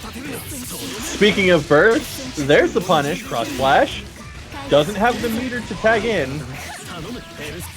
And S is just gonna have to take the damage. Ooh! Okay, oh! The glyph actually hit Gordo. S is not looking too good, but I'm pretty sure Neo wants as much health as possible. Oh no, Blake got caught! And I could have told you that was gonna happen. I knew he was gonna burst the second he got touched. So let's see what he's gonna be able to come up with. Cause he's got a okay, Narukami is down, but Gordo does have level 4 resonance. That chip damage is basically nothing. Does do EX drop kick at the end of the ribbon dance there. Oh, we're gonna have to Arson. Yes, we are. Well, I hope Blake got more than one life left because she just lost one. Astral finish for Gravy Jammer, and that's gonna be the first for the night. Well, okay, so Gravy Jammer is on match point. All aboard the gravy train. Neo was doing so good too, and then he just started to crumble. I think that the issue is that Gravy Jammer is switching up his style left and right, but the one thing he is keeping consistent is running in your face, allowing you to push a button, and then supering just to punish you for the thought. And the thing is, it's a double layered trap. Yes, if you try to go for the super, that's great, that's dandy. Guess what? He's got another ready. So you need to be ready for that. I'm pretty sure DP is like the only safe option, with the exception of just not being in that space. That was a beautiful active switch. Once again, that was just good switching, but that was also great blocking from Neo Buster. Exactly. So you see, this is exactly what I'm talking about, is where Gravy is actually changing his tactics mid-fight and just not going all the way in with one type of tactic, which is really smart. Nice crash, 3.2k. Doesn't get the confirm, however, does try to go for the side switch. He was waiting for it. There you There go. we go. There you go. You see, that's exactly what I'm saying. That is great. I don't think he's gonna do it, because he's got health to spare. So I don't think he's just gonna do it just for the fun of it. Arakami, he's on cross combo right now. He's gonna get quite a lot of meter. Oh, hold up. Untouchable Beauty. Just blocks. There you go. Much better. Absolutely. And sends out his full tank S to deal with this onslaught that Gravy Chamber's just throwing at him. Almost. He's trying to pick him up in the air.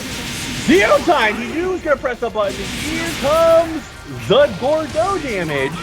6.3. Called him out. Untouchable Beauty for the second part. If you can do it, I can do it too. Neo going in. Zeodyne, this is going to be enough. Oh, it is not. Just the blocks. Just the blocks. Blake. Okay. Get in. Marvelous too. 4.4. Now Narukami is in danger here. Gets the throw tech. Gets out of the range of Grim Reaper. Ooh, S is gone. She is gone. I do want to say that was a very nice confirm from Gravy Jammer here. Is he pushing anything? No, he is not. Gordo is gone. He is dead. So now we have a Blake, and he is within astral range. Fire Clone. Almost caught him with it too. Very nice. DP, that's going to hit because of the EX. Don't drop this. Please don't drop this. Please. There you go.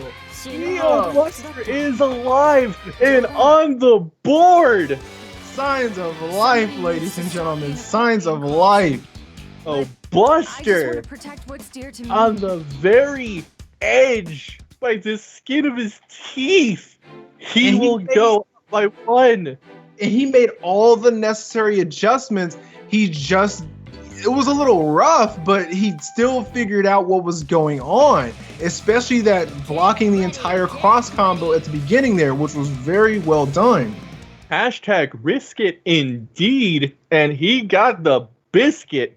Neo Buster is going to be still one game down. Gravy Jammer, all he needs is one more game and Neo Buster is out of this tournament, but Neo is not going down without a fight. Okay, so let's see if he can remember what the ticket to success was, because one thing I definitely did notice in that last game was that he was using, like you said, the glyphs to poke with. Nice, very nice blocks. Weathered almost the entire storm. Oh, autocorrect B, very nice. Stone Clone gets out. Nice cap scratch. You can clone out of Ribbon Dance as long as it's the first part. Oh no, he was waiting for the catch scratch this time. That wasn't a DP punish? The reason why is because the assist hit him, not Narukami. If Narukami had hit, then yes, it would have been a DP punish, but Gordeau was the one who started the combo. I did not know that was a thing. Well, you learn something new every day. Okay, and it's a lot of dancing going on, but Gravy Jammer does find the confirm. He didn't have enough time at Gordeau. He called the backdash with the DP to get out. Uh-oh. Well, happy birthday to you. Happy birthday to you. Keep it going.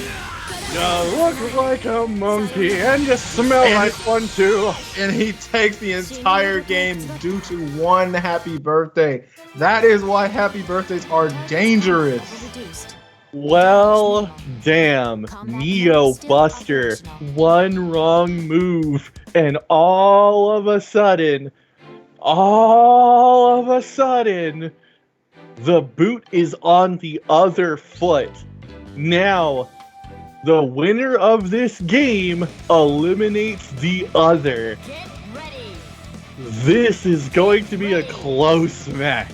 So we are on match point. So as my co-host just said, someone has to go and only one person can stay. One shall stand, one shall fall. Going back to Riverside Space here. Blake and S against Narukami Gordeau. Who will it be, Neo Buster or Gravy Jammer? And right now it's not. Oh, he missed it! And there you have it. That is why Blake is so strong. She just uses her range to just say, I don't want to get close to you, so I'm not going to commit. That 5B beat out Gordeau's Grim Reaper. I just want you to know that. Not because of priority, but because it beat it out range. And down goes Blake. This is not looking good for Neo. She has to beat, he essentially has to beat 2 full characters. Very nice. DP. That's a safe. No! It wasn't a safe jump. I thought he was going to hit the floor in time. No, sir. He was still active. Nice cross up, but the problem is, I understand Neo wants to play this safely, but the problem is, the slower he plays this, the closer Gravy Jammer gets to getting that level 4 resonance, and he does not. It's over. It's over. That DP was desperate. Gravy Jammer is going to take it right then and there. A real man speaks with his actions, not his words. That hurt. On the battlefield, that hurt. Good talkers are usually the But I will definitely say he definitely showed good signs of life and turning it around for those 2 games. Absolutely well done there. Good job to Neo Buster. He fought hard and long, but in the end, he just couldn't hold out. Neo Buster will be eliminated by Gravy Jammer. And going on to winners finals. Yep. We have Euchre, who's already in here, against Arson Angel.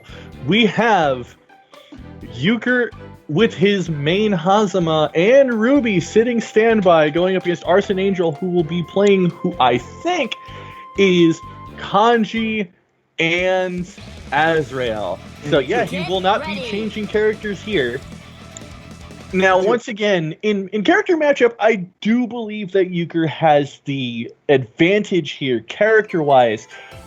But performance-wise and player-wise, I'm more leaning towards Arson Angel just because of the sheer ridiculousness of his cross-ups, of his gameplay. It's dirty. It is, but at the same time, the Achilles heel, so to speak, that Arson has is kind of what Euchre's ace in the hole is, and it's doing the wacky things that you don't expect people to do. Once again, calls the burst. And he's just taking every turn he can get. I didn't know we were playing Persona because Arson's just going, once more, once more, once more, and she's dead. Just Hazama. Reject. So now he's going to get caught by Azrael. That's going to be an active or cross combo. And will this be enough? It will be. Oh, it's Oh no, not. it wasn't Just- yet. Okay. I was, Oh, it ran out. yeah, looking back on it, it ran out just before he activated it, so it was just regular ass whooping Tatsumi style. It wasn't EX. Either way, though, that 2A. Just a second. Alrighty. So that was just a quick match one going to Arson Angel's side here. Euchre's gonna have to start doing a little more wacky things, I think. He's gonna have to start taking a little more risks because at this point, Ready. I don't know. He's gonna have to start fishing. Don't you dare. I do love how Euchre's tag is literally "Get off Wi-Fi, you nerd." Ooh, catches him with the overhead. Good stuff, JB.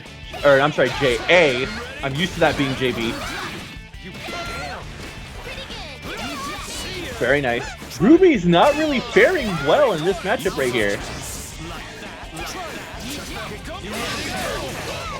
Very nice. Auto correct. Bust on blast. There's the DP. I was expecting it. Oh, Hazuma gets caught too. That's a dead Ruby. That's a dead Ruby. Nice DP. Unfortunately, he gets called out by Azrael here. Good jump cancel. Oof. And this is a dead Hazuma. Or not. He's gonna DP instead, and there's the cheer, and I'm honestly surprised he didn't get the confirm. Okay, you just running on fumes here. Oh, And yeah, took the bait. took the bait. He took the bait. Hey, you got a staring problem? Oof. That hit stop. Yikes. Yeah, see, Arson is not a person who's gonna go down easy. As you've been saying throughout the entire afternoon, it really comes down to knowing every mix-up and basically every mechanic, because he makes use of all of them. Yeah, and the worst part about everything is that he makes you feel like you're locked out when there are nooks and crannies, there are holes in his approach and everything else. They have been found before, but the problem is that, like Euchre says in the chat, he plays respect me, the team. Can't escape from crossing fate. So I do want to see a little more. Never mind. I was gonna say I do want to see a little more projectiles. That's a confirm. Very nice, good burst. And Ruby is already needing to be bandaged up. Oh, Take Mikazuchi, but he couldn't get anything else. Ruby is in no shape to burst in either. He called the active switch. Unfortunately, he just did not see the rest of anything coming. Oh, good burst, good DP as well. There's the He's got a good. That's a great starter. I was gonna say that's Ruby is gone. He picked the best starter he could have went with. Boom. So, anybody want to see 10k damage for just 3 bars? You just did. And Hazuma's gonna follow right behind her. What's wrong? So that's the thing is Satisfies my hunger. Euchre just got sent to the Shark Tank like it was nothing, and now Euchre has to fight Gravy Jammer. And this is what I've been saying. Arson is not to be taken lightly. He is not someone you can just say, okay, I'm going to be able to run through this because I don't see these characters that often, so they must be bad. No, he knows how to make them work. Yeah, that it is 100% just yikes. Euchre, we do kind of need you back for Losers Finals.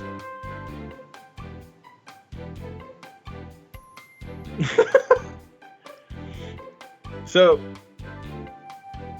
Euchre is just like I don't really know what he can really do there because Hazama doesn't really have that many answers. He's gonna have to rely on Ruby a lot in that matchup. But the problem with that is Ruby just kind of dies. And the reason why is because she doesn't really have much against them. Yeah, so, I mean, she has rifle shot. It's good. It's well. Growler is the answer to that. Exactly, and also it can be the answer to the chains too if you're not careful with them. And the other problem is that Ruby's buzzsaw, which used to be her get-in tool, was patched out, so now anything can challenge it and win. So at any point in time, by the way, nice crash going on Hazama or Euchre's side. I'm so used to Euchre playing Hazama. At this point, I just call him Hazama. Is that and bad? gets caught by the scythe trying to run away. 6.5, meterless. Good stuff. Very nice Call- anti-air. Call the what? Oh no, he was kind of already having in the startup for the anti-air there. I don't know why he crashed there. Okay, nice respect. Good stuff there. Unfortunately, Cross Slash does not have that much recovery, so he couldn't really punish. I was honestly expecting him to DP, but he probably wanted like a full punish. Oh no, he's got no burst. I don't think he's gonna cash out here. He wants to save that for when he's dealing with Ruby. Yeah, Narukami, he's going to cross combo with Narukami there. Nice DP, so now Narukami goes away, and now he has... Oh. And this is exactly what I was referring to. He was going to save all of that meter to give it to Ruby and put everything into dealing with her. So now, he's just... Gravy Jammer doesn't need to commit to anything. He just needs to wait. But he's committing anyways. And it's over. Wow, he actually caught her! She had just enough health. 100%. I know Euchre wanted Pedal Burst. I know for a fact he did not want Crescent Break. He wanted Pedal Burst. And that's Ruby just didn't switch. Anyone who emanates such manly energy. And Gravy Jammer's gonna take number one. Yeah. Things are just not happening for Euchre all of a sudden. Coming on in, Gravy Jammer, all he needs is 2 more matches, and that's going to do it. Alright, leave this one to me. Can't escape from How do you autocorrect the input but not the direction? Come on, BB Type, be better. I know, right? He's gonna cross combo into Hazama. No buzzsaw blast into active switch. I'm alright. Okay, and he got the corner again. DP. I think Euchre's just kind of doing things now. And Ruby's gonna take an early nap. So, remember when Hazama said he wanted Ruby to do all the work? I don't think that's gonna be happening anymore. No, I think she's going to be taking a pay cut in her cookie salary. Oof. And with working with level 1 Resonance, he's got the definition of an uphill fight. Hold up. That's the X. This is going to do a lot of damage. Just in time as well, so... Oh, he thought he was going to wake up with something. Tried to get cheeky. Nice DP! And all of a sudden, Euchre went from being at disadvantage to being at health advantage. But this is Narukami we're talking about. Does he have a setup for it? Yeah, no! He woke up into it pushing buttons. So that is our second Astral for the day. I don't know what to say. I don't know what to say. Narukami just said, if Ragna can't kill Hazama, I'll do it for him. Man speaks with his actions. Hazama just couldn't handle the truth. Good talkers are Literally. usually the first to die. What? Okay, somebody explain to me what that was. Okay, what really happened, it wasn't an actual combo, it dropped. But the problem was is that at the end there, because if you go back and look at the replay, Euchre recovered, but he woke up doing something. I don't know what it was. Yeah. You saw the recovery flash and he hit it just in time. I was gonna say, I saw the recovery flash, but then all of a sudden he got hit. All he needed to do was block. I know that's not unblockable from the air. Because yeah. I've blocked it in the air before. That's how you punish Narukami for doing stupid crap like that. But I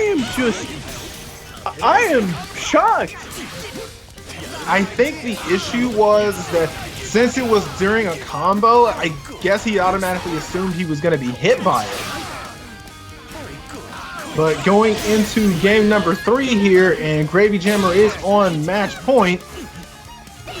Elimination point here for Euchre here. Very nice press and slice. Or corkscrew slice, I should say. Oh, he pressed the button. What was that button you pressed and why did you press it? And it is amazing to me how that trap keeps working for Gravy Jammer. Gravy Jammer is just running straight through Euchre right now. That's going to be a missed throw. What was the... Stagger pressure. He's got no recovery off the whip? What? What?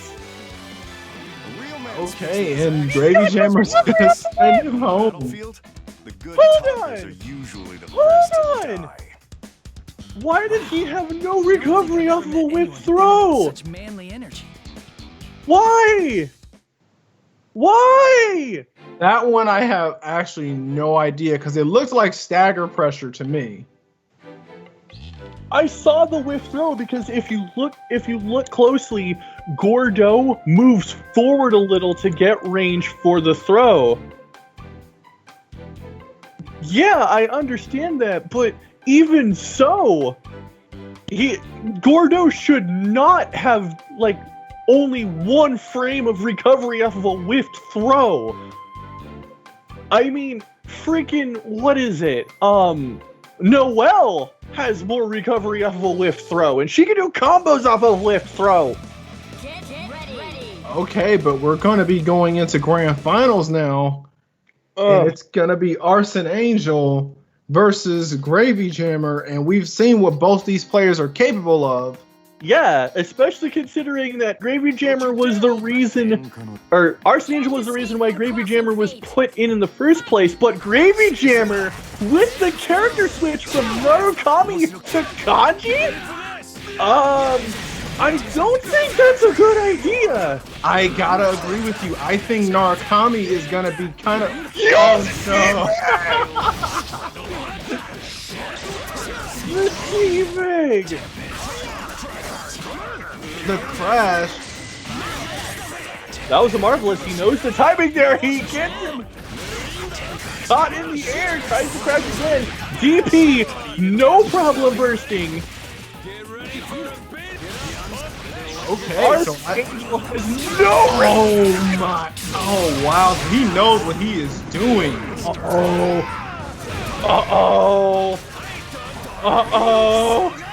Gravy Jammer. So this was not a troll pick. Gravy Jammer doesn't know what he is doing.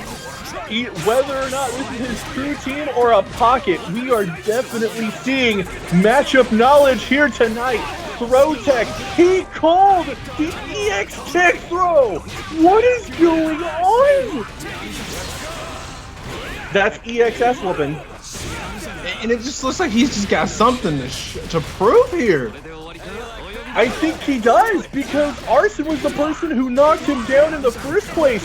Now here he is, kanji to kanji. And and that's what I'm referring to. I don't get that. So it looks like Gravy Chamber just knew and has the solution. Like you said, whether it's a pocket or his true team, it just looks like he knows what to do against Kanji now. I don't understand. Get ready. All of a sudden, Gravy Jammer's going, no. You think that's all I got? No. Check this out. And the best part is, the moment Gravy Jammer loses one, he now has the choice of switching tactics to Narukami.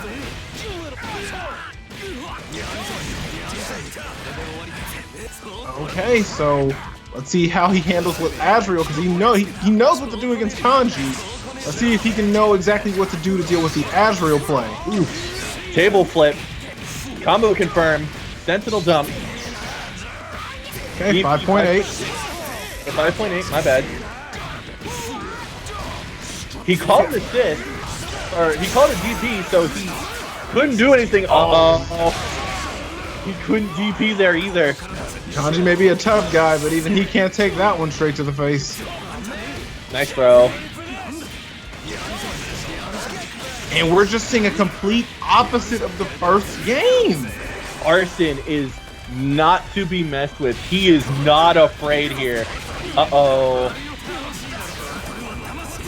I don't agree with that. I would have liked to have seen Grim Reaper, at least for the extra damage, try to slide to catch the tech. And that's going to be it. Arson Angel coming right on back. No fear whatsoever. And like you said, game number 2 just completely went in the opposite direction. Your struggle satisfies my hunger. Oof. I mean, first an adjustment by Gravy, then an adjustment by Arson to Gravy's adjustment. I don't know what's going on. I'm at a loss. Shout out to the 28 people that are still watching and are watching this ridiculous Blazblue Cross Tag Grand Finals here. Once there it is, that's what I was talking about. The option to switch to Narukami. So now Arson has to adjust once again to the Narukami play style. Question is, which one?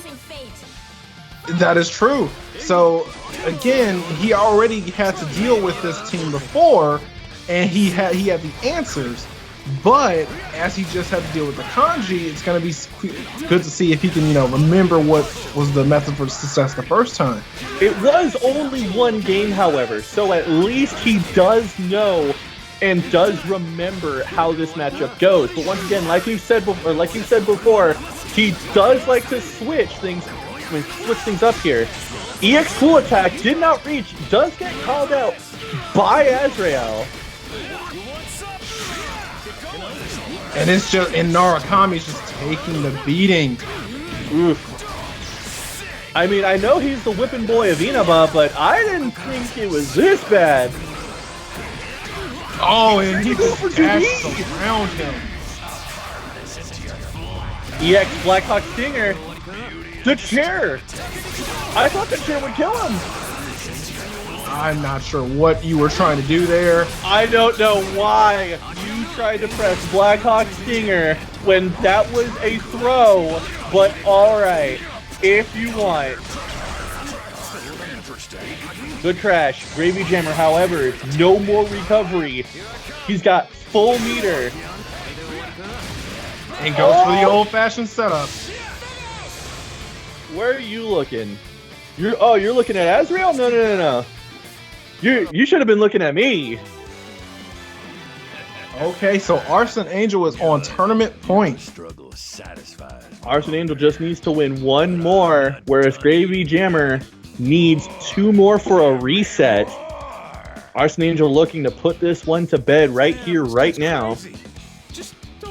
decent people involved. There's one okay? thing I do think is kind of dirty that you can do with Azrael and Kanji, which is if you do what is it, EX air grab with Kanji while you're doing 6P with Azrael, which is his overhead kick, you kind of have to guess what's going to try and hit you first.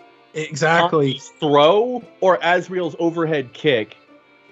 And see, when it comes to the basic setup from the air, the easiest way to just deal with it is to just, you know, just block and crouch like you said earlier today. The problem, though, is that when you do that, you also have to have an answer ready for if Kanji decides to command throw you once he reaches the ground again. Yeah. Good Just like DP. that. Just like that. Oh, no. He got hit even though he was behind him. That taunt is full range. That's a safe jump. He's going to eat all of this. No! He didn't get the timing. Very nice empty jump, however. Get a load of this into cruel attack. Gets caught by the throw. I don't think he's going to burst. He's just going to take all of the damage. He's just going to wait for an opportunity to get Azrael in there. Where's the active switch? Didn't have the time. Now I'm starting to look for the burst. Nope. There it is. There it is. And Gravy Jammer, knowing this as well. Straight. Straight again. Ooh. Ooh. Ooh. The upside to this is that it's not the full version, so you know it could have potentially been almost 11K had it been. But a complete turnaround here. It's not over yet. Now it's Arson's turn, and as we've seen before, good burst. The moment he saw Kanji throw, it's just a marvelous. It's just a marvelous. He's dead. He's dead. He needed it. Narukami came to the play. Okay, we are going to game number 5 now. So Gravy Jammer is on reset point, and Arson is still on tournament point. So something is definitely going to have to change. Something's gonna break here. It's either going to be Arson's tactics or Gravy Jammer's momentum. Either one will give the other the win, and in Gravy's case, a complete reset and new match. Arson just wants to put this away, but Gravy just says no. Wow. He says, I am not going to let you just run away with this. Choo-choo, all aboard the Gravy train. I'm coming through whether you like it or not. Here it goes, calls out the jump. Here comes the... Oh! Double overhead with the crash. That was a good call. Straight by another Kami. It wasn't empty assist. I was gonna say guard point.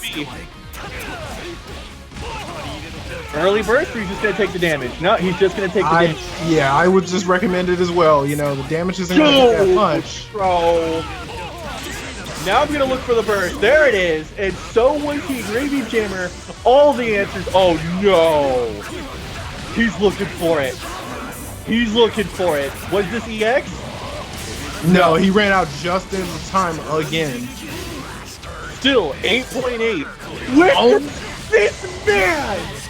This man!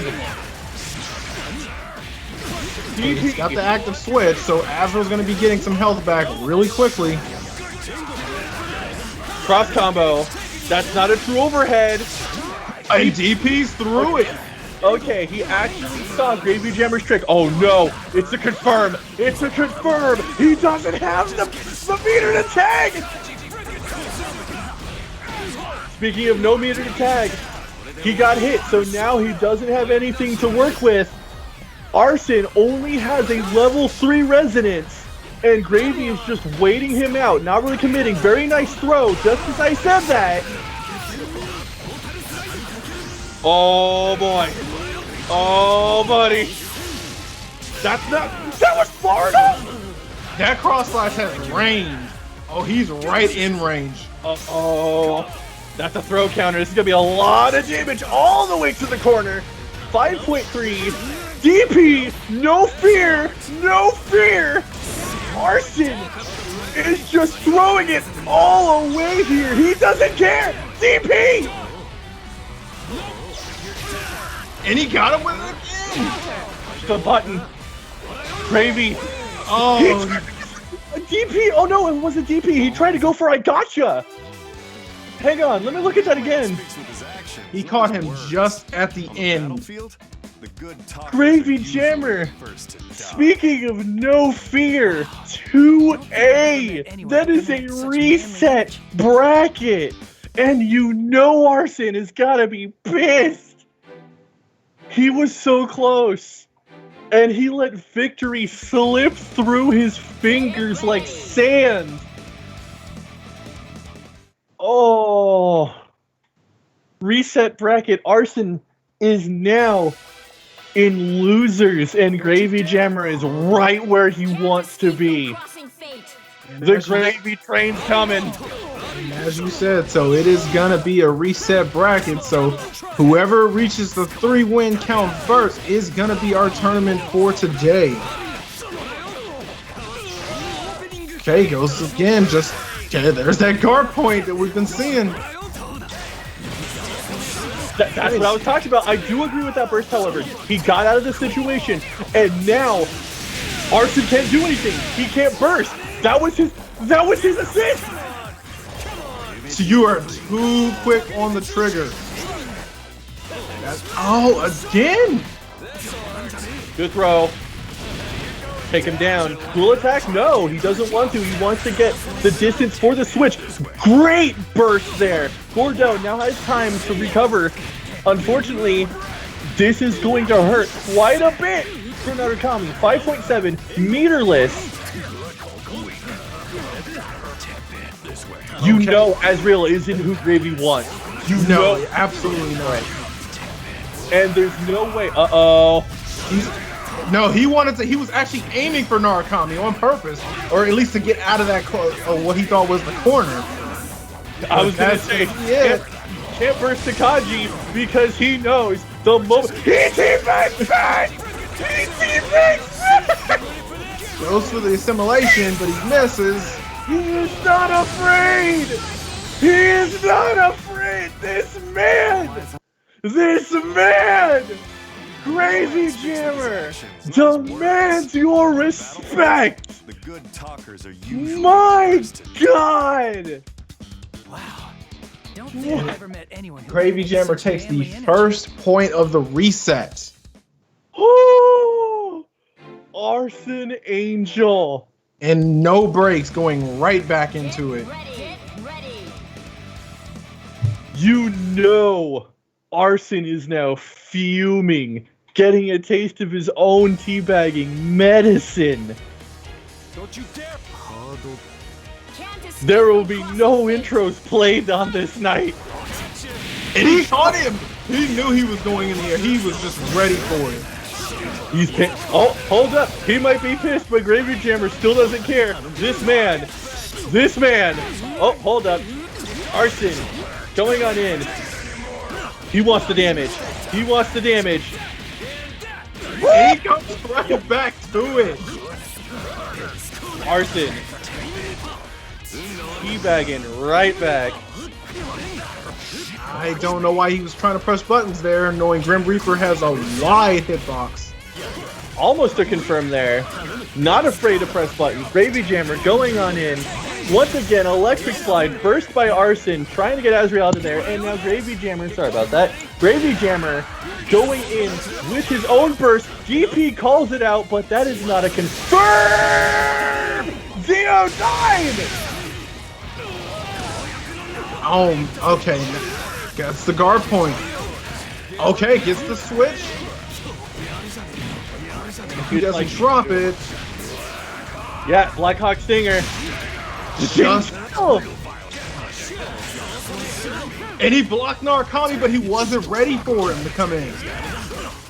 Okay, he got the exact same setup to finish to do exactly what he wanted. He was waiting for the burst. It didn't happen. Resonance Blaze, level 3, and he didn't expect the side switch. Arson Angel saying, yeah, that was cute. That was cute. And Gordo just walks right into getting kicked in his chest. But I'm not done eating yet. So it definitely is going to come down to which one can make the correct reads, because as you said before, this is all about momentum. Yeah. Gravy Train looking like it's here's his stop. They're GGing each other.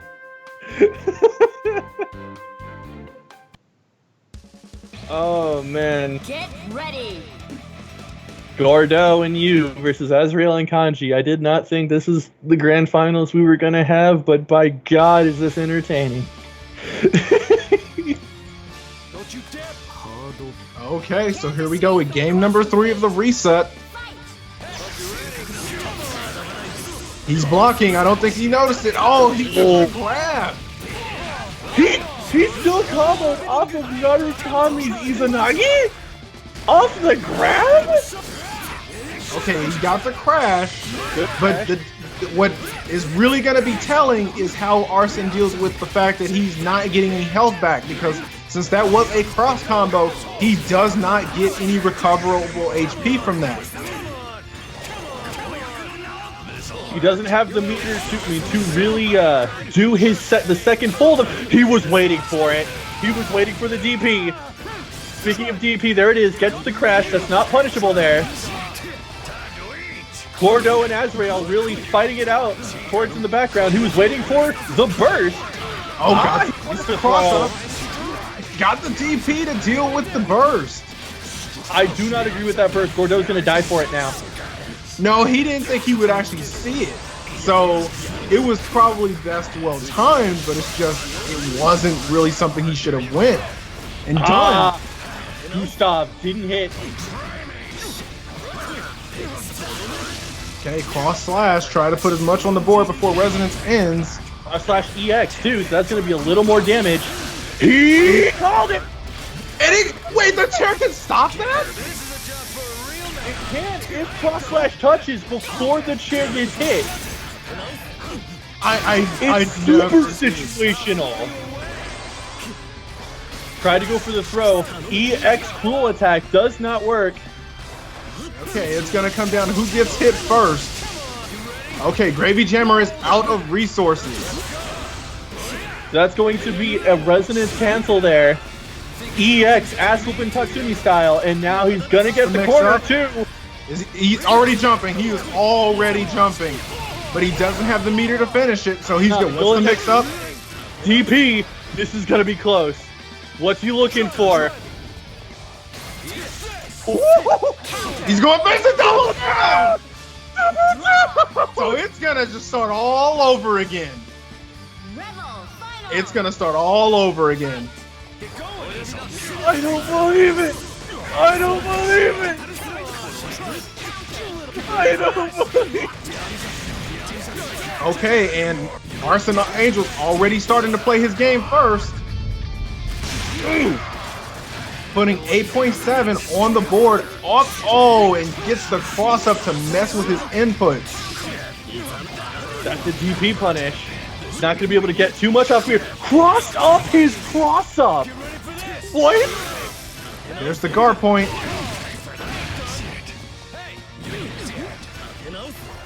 Okay, both players. 5B going back to the Gordo staples. Very nice 2B. That range is ridiculous. And there's the guard point again. Goes for the DP assist setup. Goes the guard point again. Cross up. Can't DP out of that. Touch. DP again. This man has no fear. This man has no fear. And Narukami is gonna go to sleep. Level 3 resonance. Gordo can do something with all of that. He let him cross up. He let him cross up. He let him cross up. That's going to be EX. It's going to be a lot of damage. That's a dead. It's enough. It's just enough. What's the mix up? Mix-up was there's no mix-up being first at the last second! I don't believe it! I don't believe it! Gravy Jammer! Gravy Jammer! Very nice. I don't even disagree with that. He saw the crash coming. Ass whooping EX. We're right back where we were last time. Gravy Jammer And he kicks him to take it. gets caught. God. After the first double down I have ever seen in Blazblue Cross Tag, Arson Angel still barely skips by. And as a lot of people in the chat are going, they have never seen what happens when you double down in this game. And yes, this is what happens. It is just a Rebel final, so the game just starts completely over. Yep. Oh. So once again, we are right back where we were before. Arson Angel being on tournament point and Gravy Jammer having to come up with a quick fix solution to make it to where he can take a point to put himself in the same predicament. 28 people here watching that. Gravy Jammer opting for another Kami to come to the start this time. Arson Angel thought he was gonna be in the air. Izanagi was the only one that got caught this time. That's a DP punish. And that's a throw counter too. This is gonna be a lot of damage. Instant overhead. Throw counter. I don't know what he was pushing. Arson, he's not gonna burn. He's not gonna burn. He's not gonna burn. He's gotta think. Yeah, I was gonna say, he's gotta think, where's the burst gonna come from? Because Gravy has been looking for it all day. And gets an active switch cross up. I don't even disagree with that. That's a really good decision. TRM. Oh my. Oh, Let that cancel! Oh wow, he actually had never used it. And Gravy Jammer thought that he was going to active switch. Resonant, here we go!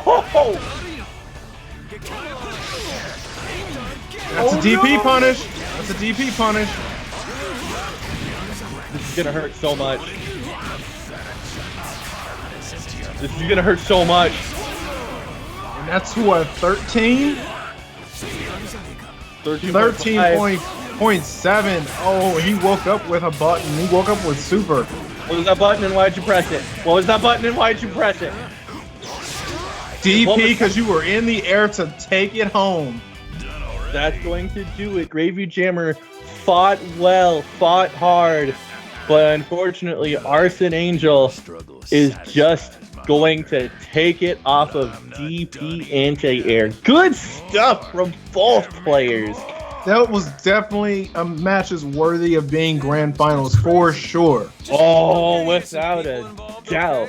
Once again, guys, thank you to the 30 people who are watching this, who saw that ridiculous double down, and then saw as Arson Angel, even after a reset, still took it.